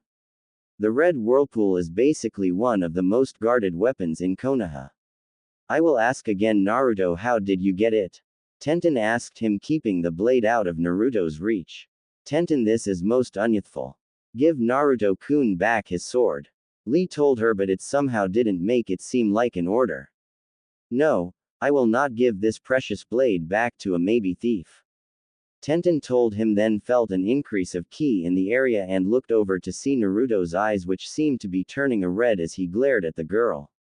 "I may have had to steal to survive as a child, but I would never do it for personal gain if I don't have to." Naruto thought, furious that the girl would immediately accuse him, just like the other bastards in the village did. The fact that she did so after getting under his guard pained him a bit, but after daring to accuse him, he quickly destroyed any trust he held in the girl. Naruto then let a small growl pass his lips, shocking before shocking the group around him by creating a chakra hand. This chakra hand came from his foot and took advantage of the shock it caused to easily take back the blade. He then looked at his teacher without sparing the girl in front of him another glance. Kakashi-sensei, I am going to train alone with my mother's blade, so don't follow me. Naruto growled out, then left the still shocked group to go to his secret place, to vent his anger on something that wasn't human. After Naruto left, Tenten quickly remembered that Naruto had to be Kushina's son, not only because she found out at the sleepover but also because they obviously shared a last name. Though when she finally came to this conclusion, Naruto was already long gone. Remaining group equals. What is wrong with Naruto? Sakura asked her sensei, surprised that the normally happy guy could get so mad. Sakura. Naruto has had a hard life. A life that you will have to ask him about, seeing as I will not give out his life story. But even with his life being rough, he made a point to rarely steal anything from anyone. In fact, the few cases I have heard about was done purely because of necessity. So, he truly hates being called one, seeing as he never went that route even when his life was so bad, and because several people of this village constantly called him one even knowing this fact. Now normally he would just ignore the name calling, seeing as he seems to sometimes keep his real emotions locked away to everyone but his friends, but it seems Tenten had managed to lower his block a bit, but now she just wrecked her progress. I mean, it seems he trusted her a bit more than the average person, so by doing this she managed to hurt him a bit. Kakashi told them just so Tenten knew exactly what she just did. Basically, Kakashi would often be one of the ones to keep an eye on Naruto through his childhood, and he also did his research on his students. For if he was going to have students, he was going to make sure he knows about them. So, I basically gained his trust, then stepped on it. Tenten asked, feeling bad. Yes, Kakashi told the girl bluntly, then said goodbye to Guy and his team and took Sasuke and Sakura to train, knowing that Naruto would be fine by himself for a day of training. Plus, he knew that the boy would be happier alone at the moment. Team Guy. Guy quickly noticed the change of mood in the air, so he decided to refocus his group on training to get rid of it. Yosh. Let's get down to work so Naruto's dedication to training doesn't overpower our youthfulness. Guy called out with Lee on his heels ready to go, while Neji and Tenten followed more slowly. Course Tenten's mind was on other things even as she hit the target's bullseye over and over again.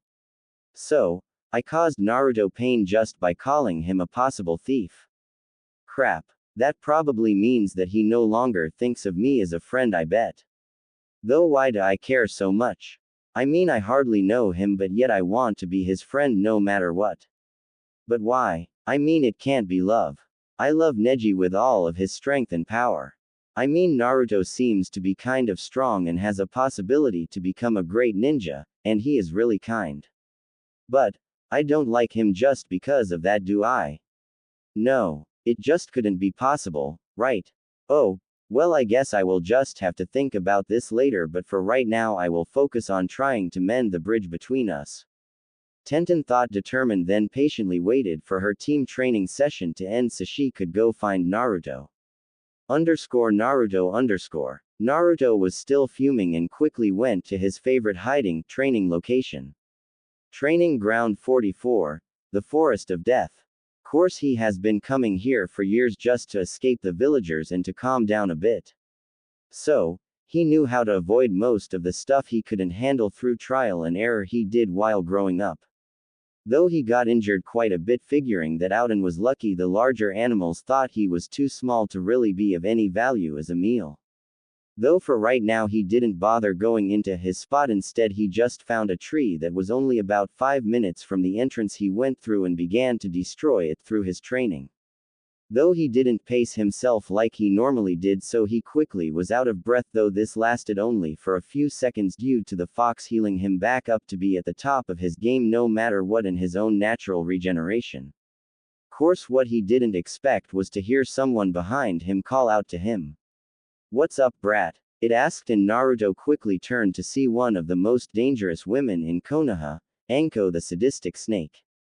As some people have come to call her, seeing as they found out why she was meant to be feared through her special torture and all of her snake-based jutsus. "Hey Anko," Naruto responded to her, loosening from his defensive stance in front of his friend. They both were very different, but they had to go through a lot of the same stuff. She was hated by people in the village due to something she had no control in, just like he was. So, when they met one day in the very forest they were in, they quickly became friends just so that neither of them would fall too far into their own depression. Course they now saw each other less now that they had other friends, but they still saw each other every now and then. For they were friends for life just because they helped each other as they tried to stay out of the darkness that was in their souls. So, what has your panties in a bunch this time? Shouldn't you be happy with your new clan status? Anko asked her normal blunt self while she pulled out a container of to-go dango from who knows where. Yeah, I know, but now all those bastards that used to torture me and you are now trying to brown-nose me. Oh, yeah, speaking of them, if you get some problems from them or something, just let me know so I can actually use the crap they try to feed me. Anyways, that's not what I am annoyed with right now. I am annoyed because one of my so-called friends called me a thief due to me having my mother's sword, which is supposed to have special properties or something. Naruto told her, remembering how annoyed he was with Tenten. Well, that is enough about me for right now. So, tell me why you are here right now. Don't you have plans with Hana today or something? Naruto asked her, having long since heard about Anko's group of Konoha's Ice Queens but has yet to actually see any of them except for Anko.